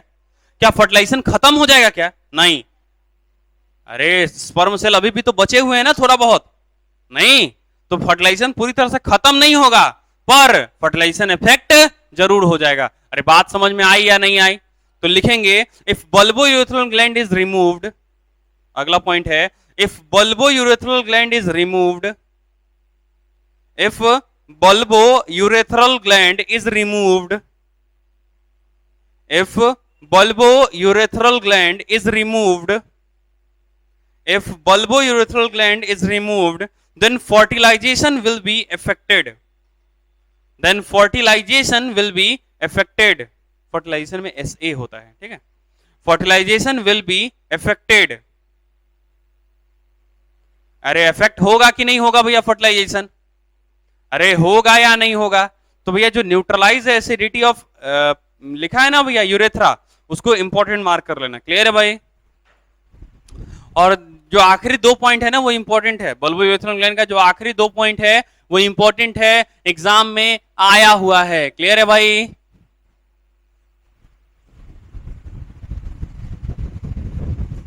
चलो यहां तक क्लियर है भाई? अरे यहां तक बातें समझ में आई नहीं आई? आ गई ना बातें? क्लियर है यहां तक? चलो टॉपिक डालना। अब हम लोग, अरे इधर देखो, इधर देखो, हम लोग क्या क्या पढ़ चुके हैं। इधर देखो भैया, हम लोग पढ़ चुके हैं क्या क्या? हम लोग पढ़ चुके हैं ट्यूबुलाई रेक्टाई का पाइप होता है, रेट्रोटेस्टिस पाइप होता है, वासा एफरेंसिया पाइप होता है, एपिडिडाइमस पाइप होता है, उसमें थोड़ा विशेषता था तो उसका बात कर लिए थे। वासा डिफरेंस, अच्छा एपिडिडाइमस में क्या क्या बात की भैया, वो 3 पार्ट में है, कैपुट, कॉर्पस और कॉर्डा, वो 6 मीटर लंबा है। और बताओ, और बताओ उसके बारे में कुछ। और क्या, functional maturation of sperm is done in epididymis, but the maximum storage of sperm is occur in vasa deferentia. Difference not efference, that difference. अरे बात समझ में आई नहीं आई? अरे बातें समझ में आई या नहीं? और साथ में स्पर्म को इनएक्टिव कौन करता है? साथ में हमारे स्पर्म को इनएक्टिव मतलब कुछ प्रोटीन कौन डालता है? Inhibitory protein are loaded over the sperm by epididymis, याद है? अरे वही उसका किया करता है डीकैपेसिटेशन, अरे याद है कि नहीं? और ये वापस से कैपेसिटेशन कब अटेन करेगा? जब फीमेल सर्विक्स में जाएगा। कहां जाएगा भैया? फीमेल सर्विक्स में। अरे बात समझ में आई नहीं आई? अरे बात समझ में आई नहीं आई? हमारे में इनएक्टिवेट किया जाता है और फीमेल में जाने के बाद फिर उसके बाद उसको कैपेसिटी दिया जाता है, दैट इज द कैपेसिटेशन। फिर वापस उसको कैपेसिटी मिल जाएगा मूव करने का। अरे बात समझ में आई नहीं आई? अरे यहां तक बातें क्लियर है भाई? यहां तक कोई तकलीफ है क्या? चलो अब हम लोग, अच्छा याद करो, सेमिनिफेरस टिब्यूल जो है, इट्स नॉट कम्युनिफेरस, इट्स सेमिनिफेरस। जो सेमिनिफेरस टिब्यूल था उसके अंदर हमारा स्पर्म बनता है। अरे लेकिन उसके अंदर का स्ट्रक्चर कैसा होता है अभी तक हम पढ़े हैं क्या? नहीं ना। मतलब आगे हम लोग क्या पढ़ने जा रहे हैं? Histology of seminiferous tubule. मतलब सेमिनिफेरस टिब्यूल हमारा कैसा कैसा दिखेगा हम सब बात कर देंगे। मतलब हम लोग क्या करेंगे, मान लो ये हमारे पास एक सेमिनिफेरस, ये हमारे मान लो एक सेमिनिफेरस टिब्यूल है, मैंने इसको ऐसे कट किया, बताओ ये ट्रांसवर्स सेक्शन है कि लॉन्गिट्यूडनल सेक्शन है? ट्रांसवर्स। अरे जैसा इसका लेंथ है उसके लेंथ के परपेंडिकुलर काट दिया तो क्या हो जाएगा भैया? ये ट्रांसवर्स। और इसको ऐसे काट के हम ऐसे देख रहे हैं, बराबर है क्या?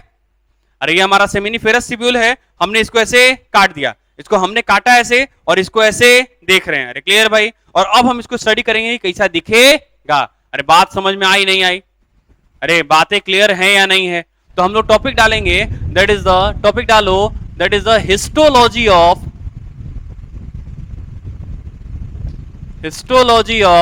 Seminiferous tubule.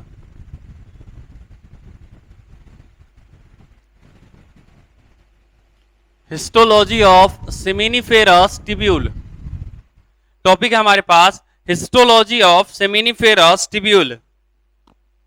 Histology of seminiferous tubule. Histology of seminiferous tubule. कोई दिक्कत भाई यहां तक? अब नहीं बोलेगा सब, पक्का बात नहीं बोलेगा? चलो आ जाओ इधर देखो। अब सेमिनिफेरस टिब्यूल को हम काटते हैं ना भैया। अरे जब तुम सेमिनिफेरस टिब्यूल को काटोगे तो तुम्हारा ये कुछ गोल गोल सा स्ट्रक्चर दिखेगा तुम्हारे को, इस तरह का, बराबर है क्या? इस तरह का तुमको स्ट्रक्चर दिखेगा, बराबर है क्या? ये गोला गोला सा स्ट्रक्चर दिखता है तुम्हारे को। अरे बात समझ में आई क्या? इसके बाद हम लोग बात करें कि भाई ये जो गोला गोला सा स्ट्रक्चर होता है ना, ये जो हमारा गोला गोला सा स्ट्रक्चर होता है, इसमें क्या होता है ना, कुछ देखो अब ये एग्जैक्टली क्या होता है ना, ये देखो यहाँ पे ये हमारे पास कुछ ट्रायंगुलर सेल हैं इस प्रकार के, बराबर है क्या? ये हमारे पास क्या है भैया? कुछ इस तरह के सेल होते हैं। क्लियर है भाई? अच्छा मैं एक बनाऊंगा तो दूसरा अपने आप क्लियर हो जाएगा क्या? सब में बनाऊं क्या ये चीज? अरे क्या सब में बनाऊं क्या ये चीज? पक्का ना? सब में बनाने की जरूरत नहीं ना है, सब एक के जैसा होगा, कंफर्म है भैया? चलो तो इसका देखो, अब ये जो अब दोनों ट्रायंगल के बीच में जो ये वाला, अभी जरूरी नहीं कि चारे को ट्रायंगल होता है। अरे ये चारे को ट्रायंगल है, ये जरूरी नहीं है। इसका देखो ये वाला सेल हो गया, ये इस प्रकार सेल हो गया, ये इस प्रकार सेल। अब ये देखो यहाँ पे छोटा छोटा सेल है, ये क्या है भैया? छोटा छोटा सेल है। ये देखो ये छोटा छोटा हमारे पास क्या है भैया? सेल है, बराबर है क्या? ये हमारे पास छोटे छोटे सेल है। अरे क्लियर है भाई? और हम लोग बात करें कि भैया यहाँ पे, अच्छा ये वाला जो बनाया हूं ना, ये वाला लाइन जो बनाया हूं लाल रंग से, इसको तुम ब्लू पेन से बना देना। क्लियर है भाई? और ये अंदर वाला, और ये जो मैं बना रहा हूं ना, इसको रेड पेन से बनाना। क्लियर है भाई? ये अलग अलग पे इस प्रकार होते हैं, कहीं कहीं पे ये हमारे कुछ सेल होते हैं, बराबर है क्या? कुछ सेल तुम्हारे को इस प्रकार पे कहीं कहीं दिखेगा। अरे बात समझ में आई नहीं आई? अरे बात समझ में आई या नहीं आई? पक्की बात है ना? अब देखो, अब जो सेमाइन, देखो ये जो कवरिंग करवाना ना भैया, ये चिपचिपा सा लेयर होता है किसके ऊपर? That is the seminiferous tubule के सेल्स के ऊपर, बराबर है क्या? सेमिनिफेरस टिब्यूल के सेल्स के ऊपर क्या है भैया? एक चिपचिपा सा लेयर है। अरे बात समझ में आई नहीं आई? अच्छा इस लेयर का जो हम लोग नाम देते हैं, इस लेयर का नाम है ट्यूनिका प्रोपरिया। क्या नाम है भैया इसका? ट्यूनिका प्रोपरिया। क्या भैया इसका पूरा नाम? ट्यूनिका प्रोपरिया। रिया। क्या भैया इसका पूरा ट्यूनिका प्रोप्रिया। क्लियर है भाई? अच्छा देखो, अरे ये देखो, ये वाला जो सेल है ना भैया, ये वाला जो सेल है इसको हम लोग बोलते हैं सर्टोली सेल। क्या बोलते हैं हम लोग इसको? इसको बोला जाता है सर्टोली सेल, या फिर इसी को बोला जाता है नर्स सेल। अच्छा नर्स एग्जैक्टली करती क्या है भैया? नर्स का काम क्या होता है? अबे देखभाल करना बस, इससे ज्यादा कुछ नहीं। मतलब डॉक्टर इलाज करके चल जाता है ना, उसका दवा देना, मतलब डॉक्टर खाली आता है इलाज करता है, बराबर है क्या? और उसके बाद उसको ओरिजिनल ठीक करने का काम कौन करता है भैया? नर्स करती है। अरे बराबर है क्या? अरे करती नहीं करते हुए करती नहीं, अरे उसका सारा ख्याल रखने का काम किसका हो गया भैया? अरे हुआ नहीं हुआ? अब बोलेगा ही नहीं सब। हुआ ना? चलो यहां तक कोई तकलीफ है तो बोलो। अरे यहां तक अगर कोई भी तकलीफ हो तो अपन बोलेंगे, नहीं है ना तकलीफ? पक्का बात है ना? चलो आगे देखते हैं हम लोग।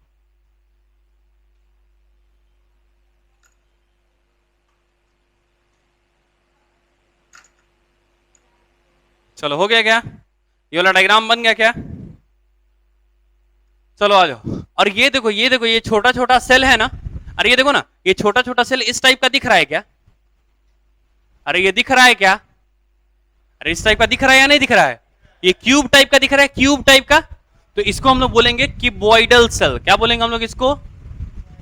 Cuboidal cell. अच्छा ये क्यूबॉइडल सेल जो एग्जैक्टली है ना भाई हमारे पास, इसको हम लोग बोलते हैं स्पर्मेटोगोनिया। क्या बोलते हैं हम लोग इसको? ये एग्जैक्टली हमारा क्या बनाने वाला है भैया? स्पर्मेटोगोनिया। क्या बनाने वाला है हमारे पास? स्पर्मेटोगोनिया। अभी हम बात नहीं कर रहे हैं कि ये स्पर्मेटोगोनिया है, अभी हमारे पास सिर्फ क्या है भैया? ये क्यूबॉइडल सेल है। कोई तकलीफ क्या यहां तक? अरे कोई तकलीफ है क्या यहां तक? अच्छा एक बात बताओ, देखो ये वाला तुम किससे बनाओगे भैया?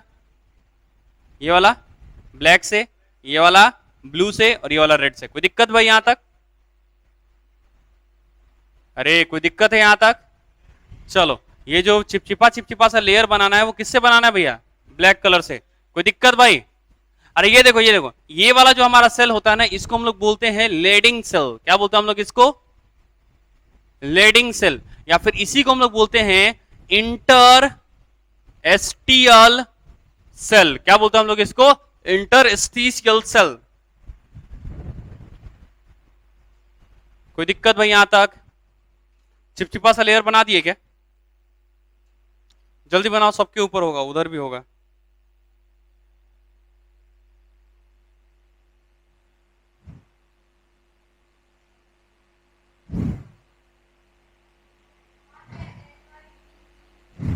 Leading cell, LYDING Leydig cell, बराबर है क्या? LYDING लीडिंग सेल, बराबर है क्या? और ये सिक्रीट करता है भैया एंड्रोजन। क्या सिक्रीट करता है भैया? ये हमारा एंड्रोजन। अच्छा एंड्रोजन का मतलब ये एग्जैक्टली सिक्रीट करता है टेस्टोस्टेरोन हार्मोन को।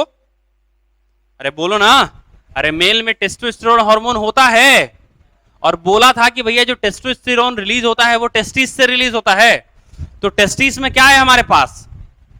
टेस्टिस में हमारे पास क्या है? सेमिनिफेरस ट्यूब्यूल, और सेमिनिफेरस ट्यूब्यूल के अंदर क्या है? इंटरस्टिशियल सेल, जो कि क्या सिक्रीट करेगा भैया? एंड्रोजन या फिर टेस्टोस्टेरोन। एंड्रोजन या फिर टेस्टोस्टेरोन। एक बार कर लो सब लोग, उसका मैं इसको फिर से समझा देता हूं, ठीक है?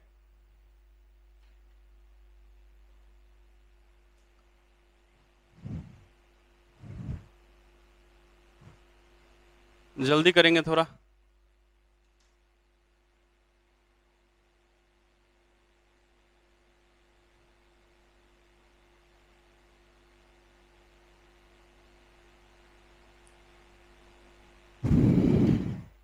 सर्टोली सेल या फिर नॉर्स सेल।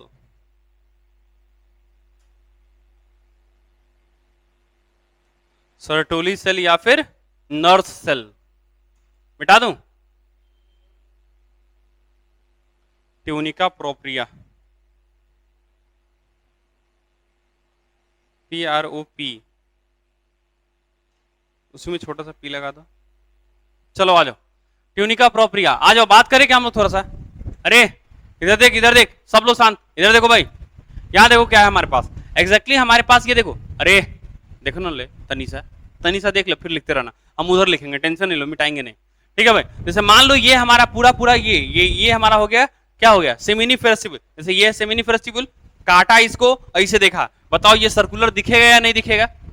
अब उसके अंदर छोटे छोटे सेल हमारे को दिख रहे हैं, बराबर है क्या, ये हमारे पास छोटा छोटा सेल उसके अंदर दिख रहा है, क्लियर है भाई मेरे को।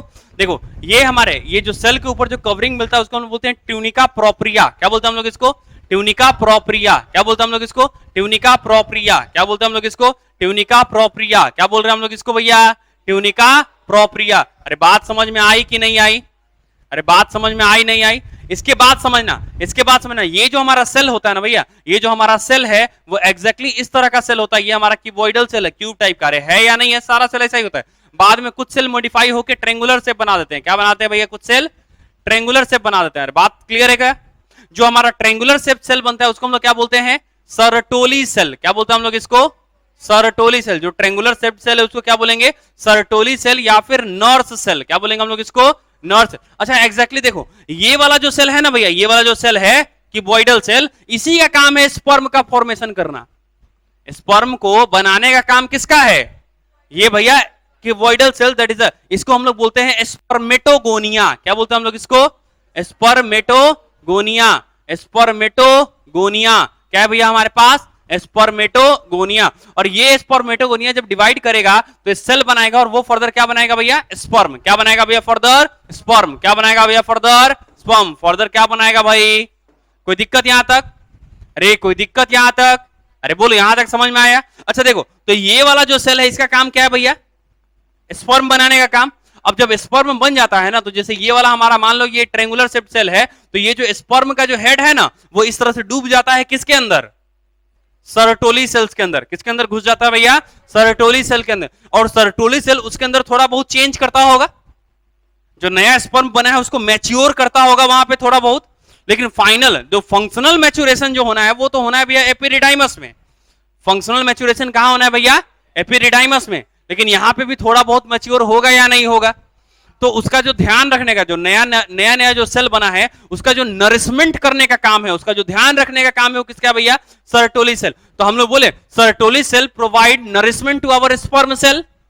अच्छा Sertoli cell is the nurse cell of our body, ये फॉर द स्पर्म, हमारे बॉडी के लिए नहीं, फॉर द स्पर्म। अरे बात समझ में आई या नहीं आई, बताओ। अगर सर्टोली सेल एब्सेंट करवा दे तो बताओ बेहतर नरिशमेंट नहीं होगा तो क्या बेहतर डेवलपमेंट होगा क्या हमारे स्पर्म सेल का, तो बताओ क्या दिक्कत है क्या फिर, अरे दिक्कत है या नहीं है भाई। अरे बात समझ में आई या नहीं आई, समझ में आया ना। अरे वापस से बोल रहा हूं भैया, ये जो हमारे सेल हैं, अरे ये देखो ये जो हमारा सेल है वो एग्जैक्टली क्या है भैया हमारे पास, स्पर्मेटोगोनिया। क्या है एग्जैक्टली हमारे पास, स्पर्मेटोगोनिया। एक क्यूबॉइडल सेल है, क्या है भैया, क्यूबॉइडल सेल, जो क्या बनाने वाला है, स्पर्म। जो क्या बनाने वाला है, स्पर्म। और जो नया स्पर्म बना है उसको देखभाल की जरूरत है या नहीं है, वो देखभाल कौन करेगा भैया, सर्टोली सेल। कौन करेगा भैया, सर्टोली सेल। कौन करेगा भैया, सर्टोली सेल। अरे बात क्लियर है यहां तक, फंक्शन समझ में आ गया सबका। अब तुम देखो, अरे यार ये दूगो सेल है क्या स्पर्मेटोगोनिया का, अरे ये स्पर्मेटोगोनिया ये भी स्पर्मेटोगोनिया, अरे सेमिनिफेरस ट्यूब्यूल के अंदर है या नहीं है, अरे है ना। तो ये भी हमारा स्पर्मेटोगोनिया, ये भी हमारा स्पर्मेटोगोनिया और सर्टोली सेल्स के डायग्राम है, अरे है ना भाई, हिस्टोलॉजी हमारा। तो इसके बीच में देखो कुछ सेल मिल रहे हैं, इसके बीच में क्या मिल रहा है भैया, कुछ सेल मिल रहे हैं। तो बताओ अगर कोई किसी के बीच में मिले तो उसके लिए वर्ड इंटर यूज करते हैं क्या, तो हम लोग इसके लिए वर्ड यूज कर दिए इंटर। और जो खाली जगह होता है ना, याद करो इंटरस्टिशियल स्पेस होता है ना, स्टीशियल स्पेस मतलब जब हम लोग धरती से ऊपर चले जाएंगे और एक ग्रह और दूसरे ग्रह के जब बीच में रहते हैं ना, तो उसको हम लोग बोलते हैं इंटरस्टिशियल स्पेस। क्या बोलते हैं हम लोग उसको, बोलते हैं ना भैया। तो ये दूगो अलग अलग सेल के बीच में है कि नहीं है, तो इसको हम लोग इंटरस्टिशियल सेल बोल सकते हैं या नहीं बोल सकते, या फिर इसी को हम लोग क्या बोलते हैं भैया, लेडिंग सेल। और ये क्या सिक्रेट करता है, एंड्रोजन या फिर टेस्टोस्टेरोन। अच्छा एक बात बताओ, जब यहां पे टेस्टोस्टेरोन एक्टिवेट होता होगा, अरे इधर देखो समझना, एग्जैक्टली जो टेस्टोस्टेरोन रिलीज करना है इसका मैसेज हमारा दिमाग देता है, वो हमारा फिजियोलॉजी है, वो अपने एक उम्र के बाद वो सीक्रेट करने लगता है। हमारे अंदर एक होता है दैट इज एफएसएच, एक नाम का हार्मोन होता है FSH, that is a follicular stimulating hormone, बराबर है क्या, एफएसएच ये हमारे दिमाग से रिलीज होता है, बराबर है क्या। मैं बता देता हूं भैया, ये रिलीज होता है हमारे पिट्यूटरी ग्लैंड से। कहां से रिलीज होता है भैया? हमारे पिट्यूटरी ग्लैंड का 3 पार्ट होता है, पोस्टीरियर पिट्यूटरी, एंटीरियर पिट्यूटरी और मीडियन। ये रिलीज होता है एंटीरियर पिट्यूटरी से। किससे रिलीज होता है भैया? हमारे एंटीरियर। तो ये हमारे एंटीरियर पिट्यूटरी से रिलीज होता है और जाके ये काम कहां करेगा भैया? टेस्टिस के ऊपर। और टेस्टिस में भी कहां जाके काम करेगा? सिमिनीफेरस ट्यूब्यूल पे। और उसमें भी कहां जाके काम करेगा? लीडिंग सेल के ऊपर। समझ में आया क्या? तो लीडिंग सेल पे काम करेगा तो ज्यादा से ज्यादा टेस्टोस्टेरोन रिलीज करवाएगा। टेस्टोस्टेरोन जब हमारे बॉडी में ज्यादा होगा, ब्लड में जब ज्यादा होगा, तो बताओ सेक्सुअल एक्टिविटी आएगी या नहीं आएगी? अरे आएगी या नहीं आएगी? और जब सेक्सुअल एक्टिविटी आता है भैया, जब सेक्सुअल एक्टिविटी आता है तो बताओ हमारा स्पर्मेटोगोनिया फिर स्पर्म बनाएगा या नहीं बनाएगा? अरे बोलो, स्पर्मेटोगोनिया फिर हमारा स्पर्म बनाएगा। सेक्सुअल एक्टिविटी आ गया, स्पर्म में नहीं है, तो क्या काम चल जाएगा क्या? नहीं। फिर वो हमारा बनाएगा कि नहीं बनाएगा स्पर्म? अरे बनाएगा या नहीं बनाएगा? और नया नया स्पर्म बना है तो उसका देखभाल करने का काम किसका हो जाएगा भैया?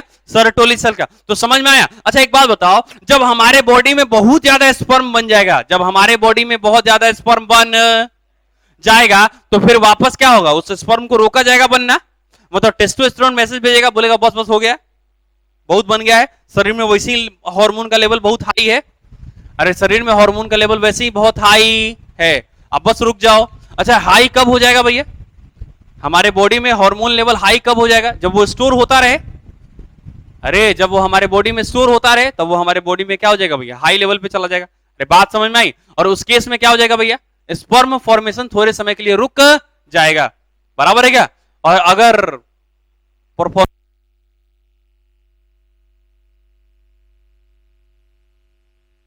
क्या? अरे इसी को ना बोलते हैं नाइट फॉल या फिर स्वप्न दोष। क्या बोलते हैं भैया इसी को?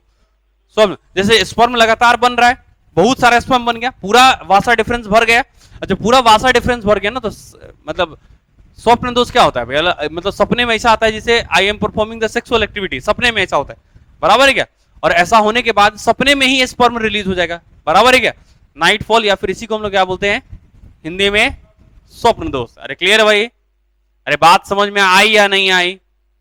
अरे आई नहीं आई। और जैसे ही फिर स्पर्म रिलीज हुआ सपने के अंदर, वापस से फिर बनना चालू हो जाएगा क्या? फिर से वो टेस्टोस्टेरोन निकलना चालू हो जाएगा क्या? वापस वो अपने आप मेंटेन कर लेगा, तुम नहीं करेगा तो वो अपने आप कर लेगा। बराबर है क्या? अरे बराबर है क्या? कोई दिक्कत यहां तक? मिटा दे क्या इसको? चलो लिखो जल्दी से। तो समझ में आ गया कि हमारा जो क्यूबॉइडल सेल है उसको हम लोग बाद में बोलने वाले हैं स्पर्मेटोगोनिया। क्या बोलने वाले हैं हम लोग उसको? स्पर्मेटोगोनिया। और spermatogonia are the sperm forming cell. ये वो है जो स्पर्म बनाएगा। स्पर्मेटोगोनिया कौन है भैया? जो स्पर्म बनाएगा। अच्छा एग्जैक्टली होता क्या होगा? ये हमारा क्यूबॉइडल सेल स्पर्मेटोगोनिया बनाता होगा और फिर स्पर्मेटोगोनिया मियोसिस करके फिर स्पर्म बनाता होगा। एगो सेल मियोसिस करेगा तो कैगो स्पर्म बनेगा? एगो सेल मियोसिस करता है तो कैगो सेल बनता है? माइटोसिस में कैगो सेल बनता है? अरे माइटोसिस सेल डिवीजन पढ़ा था ना भाई 11th में। एगो सेल अगर माइटोसिस करता है तो नया कैगो सेल बनता है? दूगो। और एगो सेल अगर मियोसिस करता है तो नया कैगो सेल बनता है? नहीं बताए थे? नहीं बताए थे? याद करो, अगर मियोसिस हुआ तो इसमें अगर 46 गो क्रोमोसोम है तो 4 गो बनेगा। 46 + 46 बन चुका है क्योंकि डीएनए का रेप्लिकेशन हो चुका है। तो इसमें जाएगा 23 23 23 23। बोलो 4 गो बना या नहीं बना? लेकिन अगर यही माइटोसिस होता है तो इसमें 46 + 46 है, 2 सेल बनेगा, एक में जाएगा 46, दूसरे में भी जाएगा 46। बताओ कौन स्पर्म है? नीचे वाला स्पर्म है या ऊपर वाला? नीचे वाला। अरे हमारे में 23 गो क्रोमोसोम, हमारे से 23 गो क्रोमोसोम मदर से आने वाला है या नहीं है? अरे है या नहीं है? अरे बात समझ में आई या नहीं आई? ये बातें, अरे ये बातें क्लियर है क्या? अरे ये बात समझ में आ गई क्या? पक्की बात? कंफर्म है भैया? अरे ये क्लियर है? मिटा दें अब? चलो आ जाओ। अरे हिस्टोलॉजी ऑफ सेमिनिफेरस ट्यूब्यूल समझ में आया क्या? हिस्टोलॉजी ऑफ सेमिनिफेरस ट्यूब्यूल समझ में आया क्या? चलो यहां तक क्लियर है भाई? आगे बात करें क्या हम लोग? चलो। अरे हो गया, कितना लिखेंगे अपन? बहुत लिख लिया अपन। चलो अब हम लोग सर्टोली सेल का फंक्शन देख लेगा। अरे उसमें सर्टोली सेल कर रहे हैं ना, एक बार सर्टोली सेल का फंक्शन देख ले। तो टॉपिक डालो सर्टोली, टॉपिक डालना सर्टोली, या फिर इसी को बोला जाता है सब सस्टेंटिक्यूलर। इसी को क्या बोला जाता है? सस्टेंटिक्यूलर,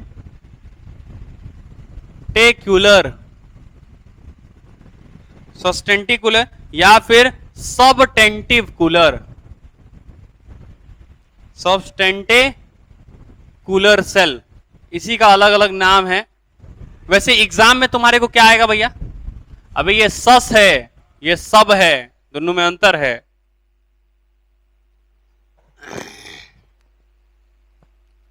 क्या बोल रहे हैं हम लोग?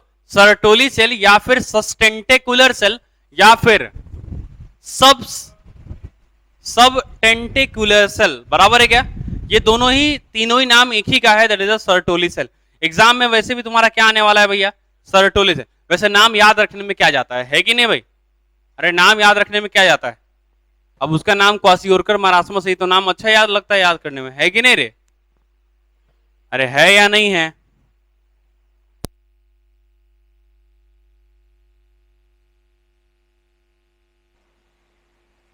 चलो आ जाओ, यहां तक क्लियर है भाई? अरे यहां तक क्लियर है क्या? यहां तक? अच्छा बताओ, नया नया सेल बना है, न्यूट्रिशन देता है क्या सर्टोली सेल? अरे बोला ना स्पर्म सेल घुस जाता है उसके अंदर। अरे घुसा नहीं, हेड पोर्शन घुस गया ना उसके अंदर भाई। अरे हेड पोर्शन घुसा कि नहीं घुसा उसके अंदर? बताओ ये न्यूट्रिशन प्रोवाइड करेगा क्या? अरे उसको नर्स करेगा, उसको ध्यान रखेगा, मतलब खाना पीना भी तो देगा ना भाई। नहीं समझ में आया? मतलब सबसे पहला सर्टोली सेल का पहला काम न्यूट्रिशन हो जाएगा क्या? ये किसको न्यूट्रिशन हमरा देगा? केकरा देगा? किसको देगा? बराबर है ना? क्या ये फेगोसाइटोसिस बिहेवियर शो करेगा क्या? अरे क्या फेगोसाइटोसिस बिहेवियर शो करेगा क्या? फेगोसाइटोसिस मतलब अगर किसी का इन्फेक्शन वगैरह हुआ, चाहे मान लो कि कोई स्पर्म सेल खराब बन गया है, तो उसको जाने देगा फीमेल बॉडी के अंदर कि जाओ और बच्चा खराब कर दो? क्या बोलेगा? आता तो नहीं है निकारी, मार के मुंह आ देगा वहीं में, है कि नहीं? तो भैया क्या होगा भैया? फेगोसाइटोसिस बिहेवियर भी शो करेगा। अगर स्पर्म सेल अच्छा बना है तब तो बहुत अच्छा बात, उसको और अच्छा बना देगा। और अगर खराब बना है तो तनी ठीक ठाक करने की कोशिश करेगा, लेकिन अगर तन को लबराई किया तो खा पका के बराबर कर देगा। बोलेगा ए साले लबराई ले, तोरा मुंह आ दली में। चलो आ जाओ, अगला बात करें क्या हम लोग? अरे पहली बात हो गया हमारा न्यूट्रिशन, दूसरा बात हो गया हमारा फेगोसाइटोसिस, दूसरा क्या बात हो गया भैया हमारे पास? फेगोसाइटोसिस। तीसरी बात कर रहे हैं हम लोग, अरे देखो जब टेस्टिस के अंदर ब्लड घुसेगा, जब टेस्टिस के अंदर ब्लड घुसेगा, बताओ वो हमारे स्पर्म के कांटेक्ट में आना चाहिए या नहीं आना चाहिए? अरे नहीं आना चाहिए भैया। अगर स्पर्म, पता चलेगा स्पर्म के कांटेक्ट में आया तो ब्लड में साला स्पर्म चल गया, अगर ब्लड में स्पर्म दौड़ेगा अच्छा लगेगा क्या? नहीं ना। और बहुत सारा बीमारी, जैसे ब्लड में बहुत सारा इन्फेक्शन भी होता है ना भाई। अरे हमारा जो भी बैक्टीरिया तैक्टीरिया होता है, उन सब का इन्फेक्शन हमारे ब्लड में हो जाता है कि नहीं हो जाता है? उस साला सब लेके पहुंच जाएगा कि नहीं पहुंच जाएगा स्पर्म तक? अरे दिक्कत करेगा नहीं करेगा? तो भैया ये क्या करेगा? ब्लड टेस्टिस बैरियर की तरह बिहेव करेगा। क्या करेगा भैया? ब्लड को टेस्टिस के में बैरियर की तरह काम करेगा। ये भैया इसको मिलने नहीं देगा, बोलेगा कि नहीं बेटा इन्हें से निकल लो चुपचाप, भैया तुम्हारे जो ब्लड में इंफेक्शन है वो ब्लड में रखो, हमरे में डाल के मत जाओ। बात समझ में आया क्या? अरे ये बैरियर की तरह बिहेव करेगा या नहीं करेगा? अरे बताओ, क्या स्पर्म सेल को मिलने देगा ब्लड से? क्या हमारे बॉडी में जब तक स्पर्म है, क्या उसमें कोई बैक्टीरियल इन्फेक्शन होना पॉसिबल है? क्या उस सेल के अंदर कोई बैक्टीरियल इन्फेक्शन होना पॉसिबल है या नहीं है? तो भैया उस सेल के अंदर बैक्टीरियल इन्फेक्शन हो ऐसा पॉसिबल? अरे बात समझ में आई या नहीं आई? अरे बात समझ में आई कि नहीं आई? क्लियर है नहीं यहां तक? अरे क्लियर है ना? और याद करो भैया, याद करो, ये हार्मोन रिलीज करता है क्या? अरे सर्टोली सेल भी हार्मोन रिलीज करेगा क्या? अरे याद करो ना, लीडिंग सेल कौन सा हार्मोन रिलीज करता है? क्या है? एंड्रोजन हार्मोन या फिर टेस्टोस्टेरोन। और वो तो बहुत इंपॉर्टेंट हार्मोन है भाई। अरे है कि नहीं? तो भैया ये कुछ हार्मोन सिक्रीट करते हैं। ये क्या करता है भैया? कुछ हार्मोन सिक्रीट करता है, और उन हार्मोन का नाम है, पहला जो हार्मोन है वो है हमारा AMH। क्या है हमारे पास? AMH। और इसका पूरा नाम है एंटी मुलेरियन हार्मोन। बताओ क्या मुलेरियन डक्ट को बढ़ने देगा? अरे ये देखो भैया, मेल के अंदर है एंटी मुलेरियन हार्मोन, जो कौन रिलीज कर रहा है? कौन रिलीज कर रहा है भैया? Sertoli cell. और ऊपर से लीडिंग सेल रिलीज कर रहा है टेस्टोस्टेरोन। और टेस्टोस्टेरोन किसको प्रमोट करता है? उल्फियन डक्ट को। और इसको क्या करता है? सप्रेस। तो इसको साला सप्रेस कर रहा है टेस्टोस्टेरोन भी। और साथ में सर्टोली सेल से भी एक हार्मोन रिलीज हो रहा है, that is the AMH, that is the anti Mullerian hormone. मतलब ये हमारे बॉडी के अंदर मुलेरियन डक्ट को भरने नहीं देगा, उसको डेवलप होने नहीं देगा। अरे बात समझ में आई कि नहीं आई? अरे आई ना बात समझ में? अरे आई बात समझ में? साथ में इसमें होता है एंड्रोजन बाइंडिंग प्रोटीन। क्या होता है भैया? कौन सा हार्मोन रिलीज होता है भैया? Androgen binding protein. Androgen binding protein. अच्छा, एंड्रोजन को हम लोग एग्जैक्टली टेस्टोस्टेरोन बोलते हैं क्या? अरे एंड्रोजन को हम लोग एग्जैक्टली टेस्टोस्टेरोन बोलते हैं क्या? पहले लिख लो, उसके बाद हम आराम से बोलेंगे, नहीं तो पता चलेगा ना लिखबे किया ना समझबे किया। अगला हो गया हमारे पास इनहिबिन।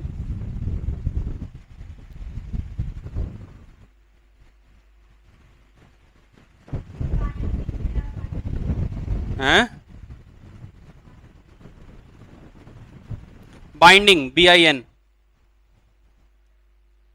DING, binding. हो गया क्या? ये लिख लो जल्दी से, मैं इसका सारा फंक्शन समझा देता हूं, ध्यान है।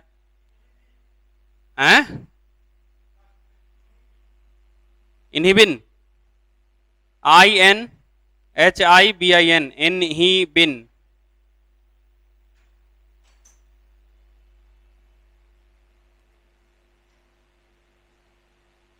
IN, अच्छा,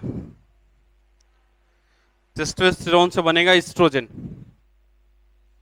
अरे एस्ट्रोजन हार्मोन कितने होता है रे फीमेल के अंदर? इस साला हमारे अंदर बना दे रहा है, दिक्कत है कि नहीं है?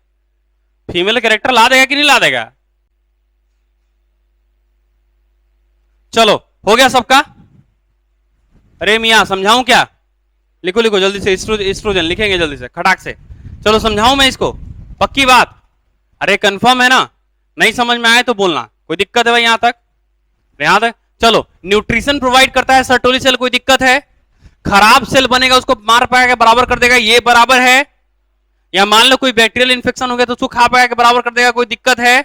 दूसरा हो गया हमारे पास ब्लड टेस्टिस बैरियर, मतलब क्या ब्लड को टेस्टिस में स्पर्म के कांटेक्ट में आने देगा क्या? क्या ये बैरियर बना के रखेगा क्या? ये भैया ये कांटेक्ट में आने नहीं देगा। अरे ये कांटेक्ट में आने नहीं देगा जब तक हमारा स्पर्म सेल किसके अंदर है भैया? टेस्टिस के अंदर। ये भैया उसके ब्लड के कांटेक्ट में नहीं आने देगा, उसके बाद तो वैसे ही कांटेक्ट में नहीं आएगा। अरे बात समझ में? सब पाइप पाइप से जाना है। इसके बाद हम लोग बात करें हार्मोन, तो हमारे पास 3 गो हार्मोन है, इधर देख लो अच्छे से, नहीं तो ये ऐसे भूलेगी ना कि जीवन में नहीं याद होगा। इधर देख ले, हार्मोन। हार्मोन हमारे पास 3 गो है। कौन कौन सा हार्मोन है? एक तुम्हारा एएमएच, एक हमारे पास है एंड्रोजन बाइंडिंग प्रोटीन, और एक हमारे पास इनहिबिन। अब तुम समझना जरा, एग्जैक्टली स्पर्मेटोगोनिया क्या करता है? स्पर्म बनाता है। अरे सही बात गलत बात? अरे सही बात गलत। और वो स्पर्म कब बनाएगा? जब उसको टेस्टोस्टेरोन मिलेगा। अगर एंड्रोजन बाइंड नहीं हो पाएगा सर्टोली सेल के अंदर, तो बताओ क्या उसको मैसेज मिलेगा कि हाँ भैया आ गए, हमको अब काम करना है या स्पर्म बनाना है? तो क्या होता है ना, सर्टोली सेल जो होता है ना, जो सर्टोली सेल होता है वो एक हार्मोन रिलीज करता है, एंड्रोजन बाइंडिंग प्रोटीन। क्या रिलीज करता है भैया? Androgen binding protein. अब टेस्टोस्टेरोन आएगा टेस्टिस से, अरे लीडिंग सेल है ना रे, लीडिंग सेल था, उससे सेल के अंदर घुसेगा कौन? Testosterone hormone. जब सेल के अंदर घुसेगा तो वो किससे मिलेगा? एंड्रोजन बाइंडिंग प्रोटीन से। और एंड्रोजन बाइंडिंग प्रोटीन को कौन पहचानता है?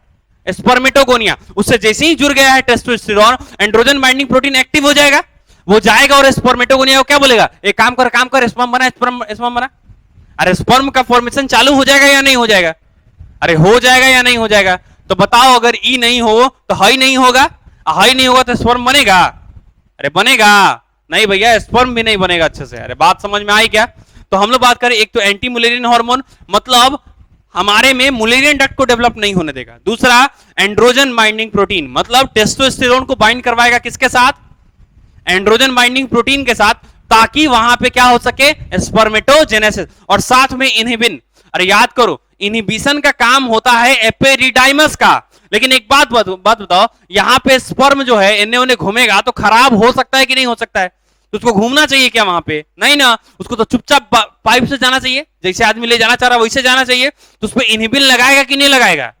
अरे इनहिबिटरी प्रोटीन लगाएगा कि नहीं लगाएगा? तो वहां पे हमारे पास इनहिबिटरी प्रोटीन होता है, दैट इज द इनहिबिन। क्या होता है भैया? इनहिबिन। अच्छा, ये एग्जैक्टली स्पर्म के ऊपर काम नहीं करता है, एग्जैक्टली समझना। ये जो हमारा इनहिबिन होता है ना, ये जो हमारा सर्टोली सेल से रिलीज होता है, ये मैसेज देता है कि भैया स्पर्म बहुत बन चुका है, अब रोक दो स्पर्म फॉर्मेशन। नहीं समझ में आया? ये इनहिबिन का मैसेज क्या है भैया? रोक दो अब स्पर्म फॉर्मेशन को। जब हमारे बॉडी में स्पर्म काफी ज्यादा बन जाएगा तो स्पर्म फॉर्मेशन को रोक दिया जाएगा, किसके द्वारा? सरटोली सेल के द्वारा। किसके द्वारा? सरटोली सेल के द्वारा। क्या रिलीज करेगा वो? इनहिबिन रिलीज करेगा। अरे कोई दिक्कत है यहां तक? ये इसका मेन फंक्शन है। बात समझ में आई या नहीं आई? अरे बात समझ में आई या नहीं आई? तो रोक दिया जाएगा। लेकिन क्या ये रुकेगा क्या बहुत दिन तक? जैसे ही रुकेगा स्वप्न दोष आएगा है, फिर रिलीज हो जाएगा अगले दिन रात में, और उसके बाद फिर अच्छा रात दिन कुछ नहीं होता भैया, कब रिलीज हो सकता है? बस नींद में होना चाहिए तुम, बात खत्म। किसमें होना चाहिए? अपन पूरे होशो हवास में रहेंगे तो ऐसा नहीं होगा। नींद में है, चाहे दिन में है, रात में, सुबह में है, शाम में, कब रिलीज हो सकता है? कोई तकलीफ क्या? ऐसे मेनली रातें में लोग सोता है, इसलिए नाइटफॉल इसको बोला जाता है। क्लियर है भाई? अरे बात समझ में आई कि नहीं? तो स्पर्म बाहर अपने आप निकल जाएगा। अरे समझ में आएगा? और फिर शुरुआत हो जाएगा स्पर्म का फॉर्मेशन। अरे जब स्पर्म बहुत सारा स्टोर है तो तनका बहुत थोड़ी निकलेगा, बहुत ज्यादा अमाउंट में निकलेगा ना भाई, एकदम पूरा हचौर के निकलेगा जितना स्टोर है पूरा। अरे समझ में आया कि नहीं आया? तो फिर अब खाली हो गया, फिर से वासा डिफरेंस, और फिर नया स्पर्म बनाएगा धाए धाए। अरे बोलो रे, यहां तक समझ में आया कि नहीं आया? और कुछ टेस्टोस्टेरोन को एस्ट्रोजन में कन्वर्ट कर दिया जाता है। हमारे बॉडी के अंदर थोड़ा बहुत एस्ट्रोजन चाहिए कहीं कहीं पे, बराबर है क्या? और ये भैया एकदम पढ़ना नहीं है, क्लियर है भाई? एस्ट्रोजन चाहिए कहीं कहीं पे, कहां चाहिए वो उतना जरूरी नहीं है, ठीक है भाई? इतना समझ लो कि टेस्टोस्टेरोन को, कुछ टेस्टोस्टेरोन को किसमें कन्वर्ट किया जाता है? ईस्ट्रोजन में हमारे। जबकि ईस्ट्रोजन किसके अंदर होना होता है? फीमेल के अंदर। इसका मतलब फीमेल के अंदर टेस्टोस्टेरोन भी मिलता होगा। अभी जब हमारे अंदर टेस्टोस्टेरोन मिल रहा है तो फीमेल के अंदर क्या मिलता होगा? टेस्टोस्टेरोन हार्मोन भी मिलता होगा, लेकिन वो बहुत कम अमाउंट में मिलता होगा, जिसको हम ट्रेस भी नहीं कर सकते। अरे सही बात या गलत बात? अरे बात समझ में आई या नहीं आई? अरे क्लियर है क्या? यहां तक बातें क्लियर है भाई? AMH anti Mullerian hormone Mullerian duct को नहीं बढ़ने देगा। टेस्टोस्टेरोन तो सप्रेस कर ही रहा है, साथ में ये भी सप्रेस करेगा, बोलेगा ए मुलेरियन डक्ट चुप रहे चुपचाप यहीं पे। ना समझ में आया? मतलब मुलेरियन डक्ट तो शुरुआत में ही बन गया ना भाई, तो जिस समय टेस्टिस बनेगा उसमें लीडिंग सेल टेस्टोस्टेरोन रिलीज करना चालू कर देगा। तो टेस्टोस्टेरोन मतलब लीडिंग सेल और सर्टोली सेल दोनों मिलकर रिलीज करता है, एक तो एंटी मुलेरियन हार्मोन रिलीज करता है और एक और रिलीज करता है टेस्टोस्टेरोन, और दोनों का काम है मुलेरियन डक्ट को सप्रेस करना। और सप्रेस करके क्या मुलेरियन डक्ट को बढ़ने देगा? क्या हमारे में यूट्रस बनने देगा? है ना भाई? और जो लोग बोलते हैं भैया कि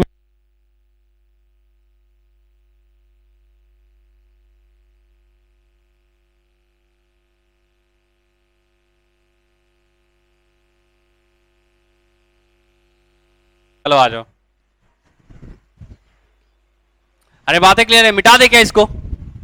अरे मिटा दूं मैं इसको? अब बताओ, क्या मेल रिप्रोडक्टिव सिस्टम में पेनिस के अलावा कुछ बचा है क्या?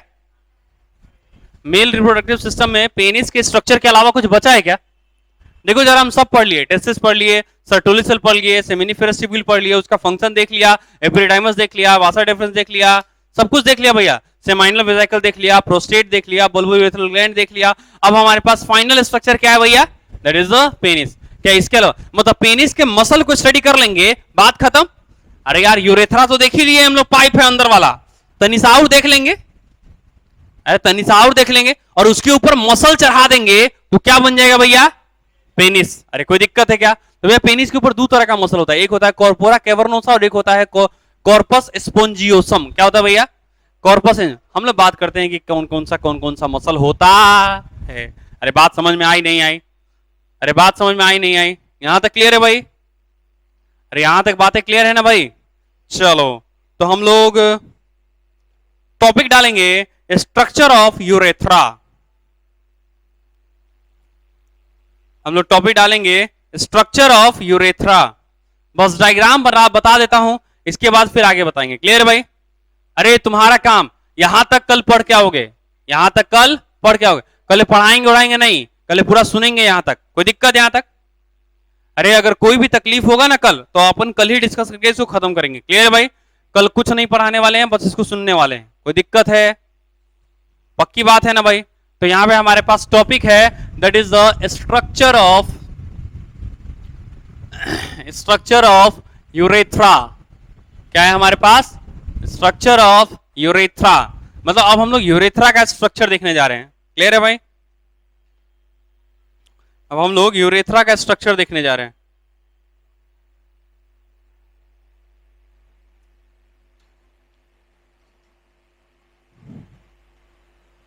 चलो सबसे पहले बताओ, क्या एग्जैक्टली यहां से चालू होता है क्या? एग्जैक्टली देखो, क्या ये हमारा यूरेटर है क्या जो किडनी से आ रहा है? अरे ये हमारा यूरेटर है ना जो हमारे किडनी से आ रहा है। ये हमारा यूरेटर हुआ। ये देखो, ये इस तरह से हमारा यूरिनरी ब्लैडर हो जाएगा भाई। अब नहीं बोलेगा सब। क्या ये हमारा यूरिनरी ब्लैडर होगा या नहीं होगा?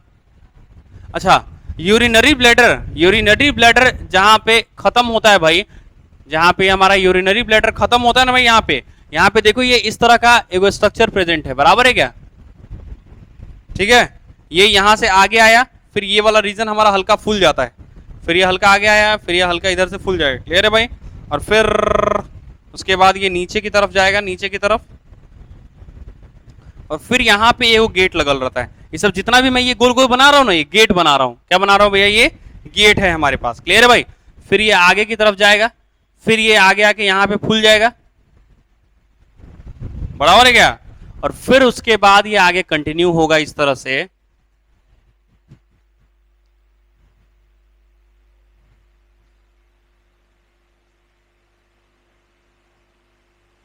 फिर ये आगे कंटिन्यू होगा हमारा इस प्रकार। बराबर है क्या? अब देखो, कोई गेट नहीं है इधर। देखो, ये नीचे आ गया पूरा। बराबर है क्या? ये आ गया पूरा। अब यहां पे हमारा ये ओपनिंग हो जाएगा। क्लियर है भाई? ये यूरेथ्रल मीटस हो गया। अब हमारा जो एक मसल बताया था ना अभी अभी, उसी मसल की बात करने जा रहे हैं हम लोग। अब ये वाला जो हमारा मसल है ना, ये वाला मसल होता है एग्जैक्टली कॉर्पोरा स्पोंजियोसम। कॉर्पस स्पोंजियोसम। देखो, ये वाला मसल का एक पर्टिकुलर लेयर है, और ये पूरा आगे तक जाएगा, और ये हल्का ऐसे मुड़ के फिर ये इस प्रकार का स्ट्रक्चर तैयार करेगा। बराबर है क्या? और फिर ये वापस से लेयर ये ऊपर चढ़ा गया। बराबर, फिर ये लेयर इस तरह से पूरा आएगा।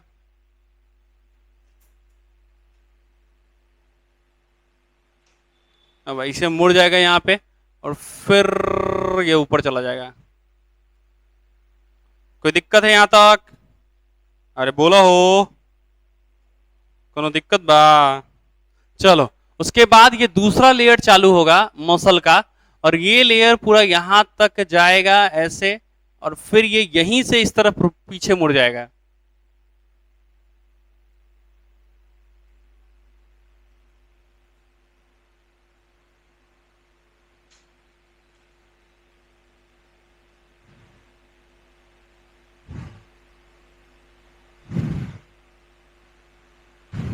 अरे इस तरह का स्ट्रक्चर दिखेगा ना भैया।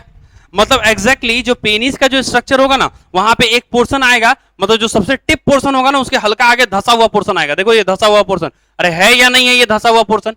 अरे दो मसल, अरे है ना भाई, जो टिप पोर्शन होता है ना, उसके ठीक पीछे क्या होता है भैया? एक धसा हुआ पोर्शन होता है। क्लियर है भाई? चलो, यहां तक कोई तकलीफ है क्या? चलो, मैं बस डायग्राम बना देता हूं, इसके बाद तुम लोग अपना करना। ठीक है? फिर इसको आएंगे तो कल समझाएंगे इसको, डायग्राम को, और कल सुनेंगे। ठीक है? कोई दिक्कत नहीं ना है?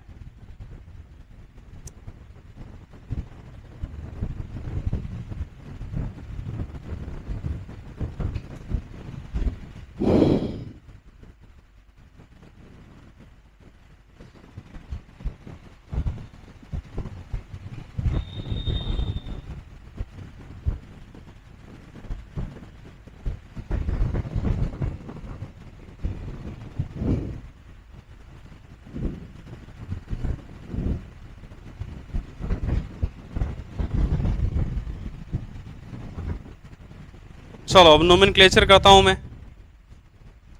इस वाले को बोला जाता है इंटरनल स्पिंक्टर, जो कि होता है इनवॉलेंट्री। ये वाला जो होता है इसको हम लोग बोलते हैं प्रोस्टेटिक यूट्रिकल।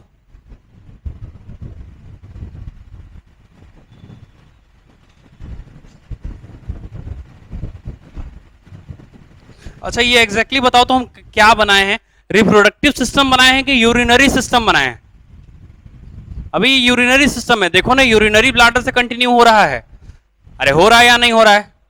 तो ये वाला दिखा रहा है कि ये भैया इधर प्रोस्टेट है, दिखा रहा है ना। और ये वाला जो अंदर वाला ओपनिंग है ना, ये अंदर वाला ओपनिंग दिखा रहा है कि भैया इजेकुलेटरी डक्ट है। अब समझ में आया? अब समझ में आया कि इजेकुलेटरी डक्ट कैसे जाके यूरेथ्रा में खुल जाता है। ये हमारा क्या है भैया, इजेकुलेटरी डक्ट है। अरे समझ में आया क्या कि हमारा इजेकुलेटरी डक्ट कैसे यूरेथ्रा में खुलता है? ये प्रोस्टेट वाला रीजन होता है। यहीं पे देखो ये छोटा सा ओपनिंग अब यूरेथ्रा से बाहर जाएगा कि नहीं जाएगा? देखो इसको बोलते हैं एक्सटर्नल स्फिंक्टर। क्या बोलते हैं हम लोग इसको? एक्सटर्नल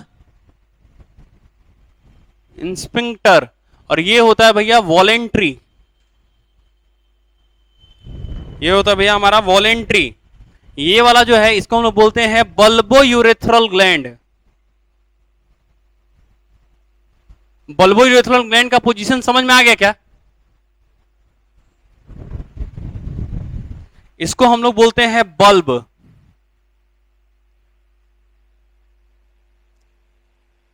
कोई दिक्कत? अच्छा एक बात बताओ, देखो यहां से लेके यहां तक का जो रीजन है ना भाई, ये हमारा पेनिस है। और यहां से लेके यहां तक का जो पोर्शन है, और फिर यहां से लेके यहां तक का जो पोर्शन है, देखो देखो इधर यूरिनरी ब्लैडर, ये ब्लैडर खत्म हुआ, देखो यहां से यूरेथ्रा चालू हो गया ना, तो यूरेथ्रा पूरा यहां से लेके यहां तक है, पूरा यहां से लेके यहां तक है। पर बाहर सिर्फ इतना ही होता है। ये दोनों अंदर है हमारे बॉडी के अंदर, ये बाहर इतना ही है। अरे पेनिस इतना ही स्ट्रक्चर होता है भैया, ये भी नहीं होता है सही से, ये भी आधा ही पोर्शन होता है। बात समझ में आया क्या? तो ये हमारा पेनिस इतना ही है एग्जैक्टली, यूरेथ्रा इतना बड़ा है, यहां से लेके यहां तक यूरेथ्रा है, पर इतना पोर्शन अंदर होता है, इतना पोर्शन बाहर होता है। कोई दिक्कत है भैया? चलो अब ये वाला जो पोर्शन होता है इसको हम लोग बोलते हैं प्रोस्टेटिक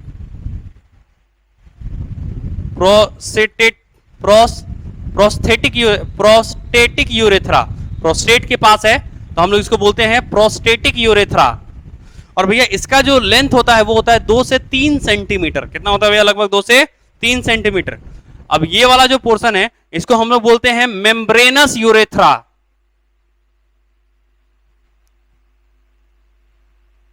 और ये होता है लगभग 1 से 2 सेंटीमीटर। और ये होता है भैया हमारे पास पिनाइल यूरेथ्रा।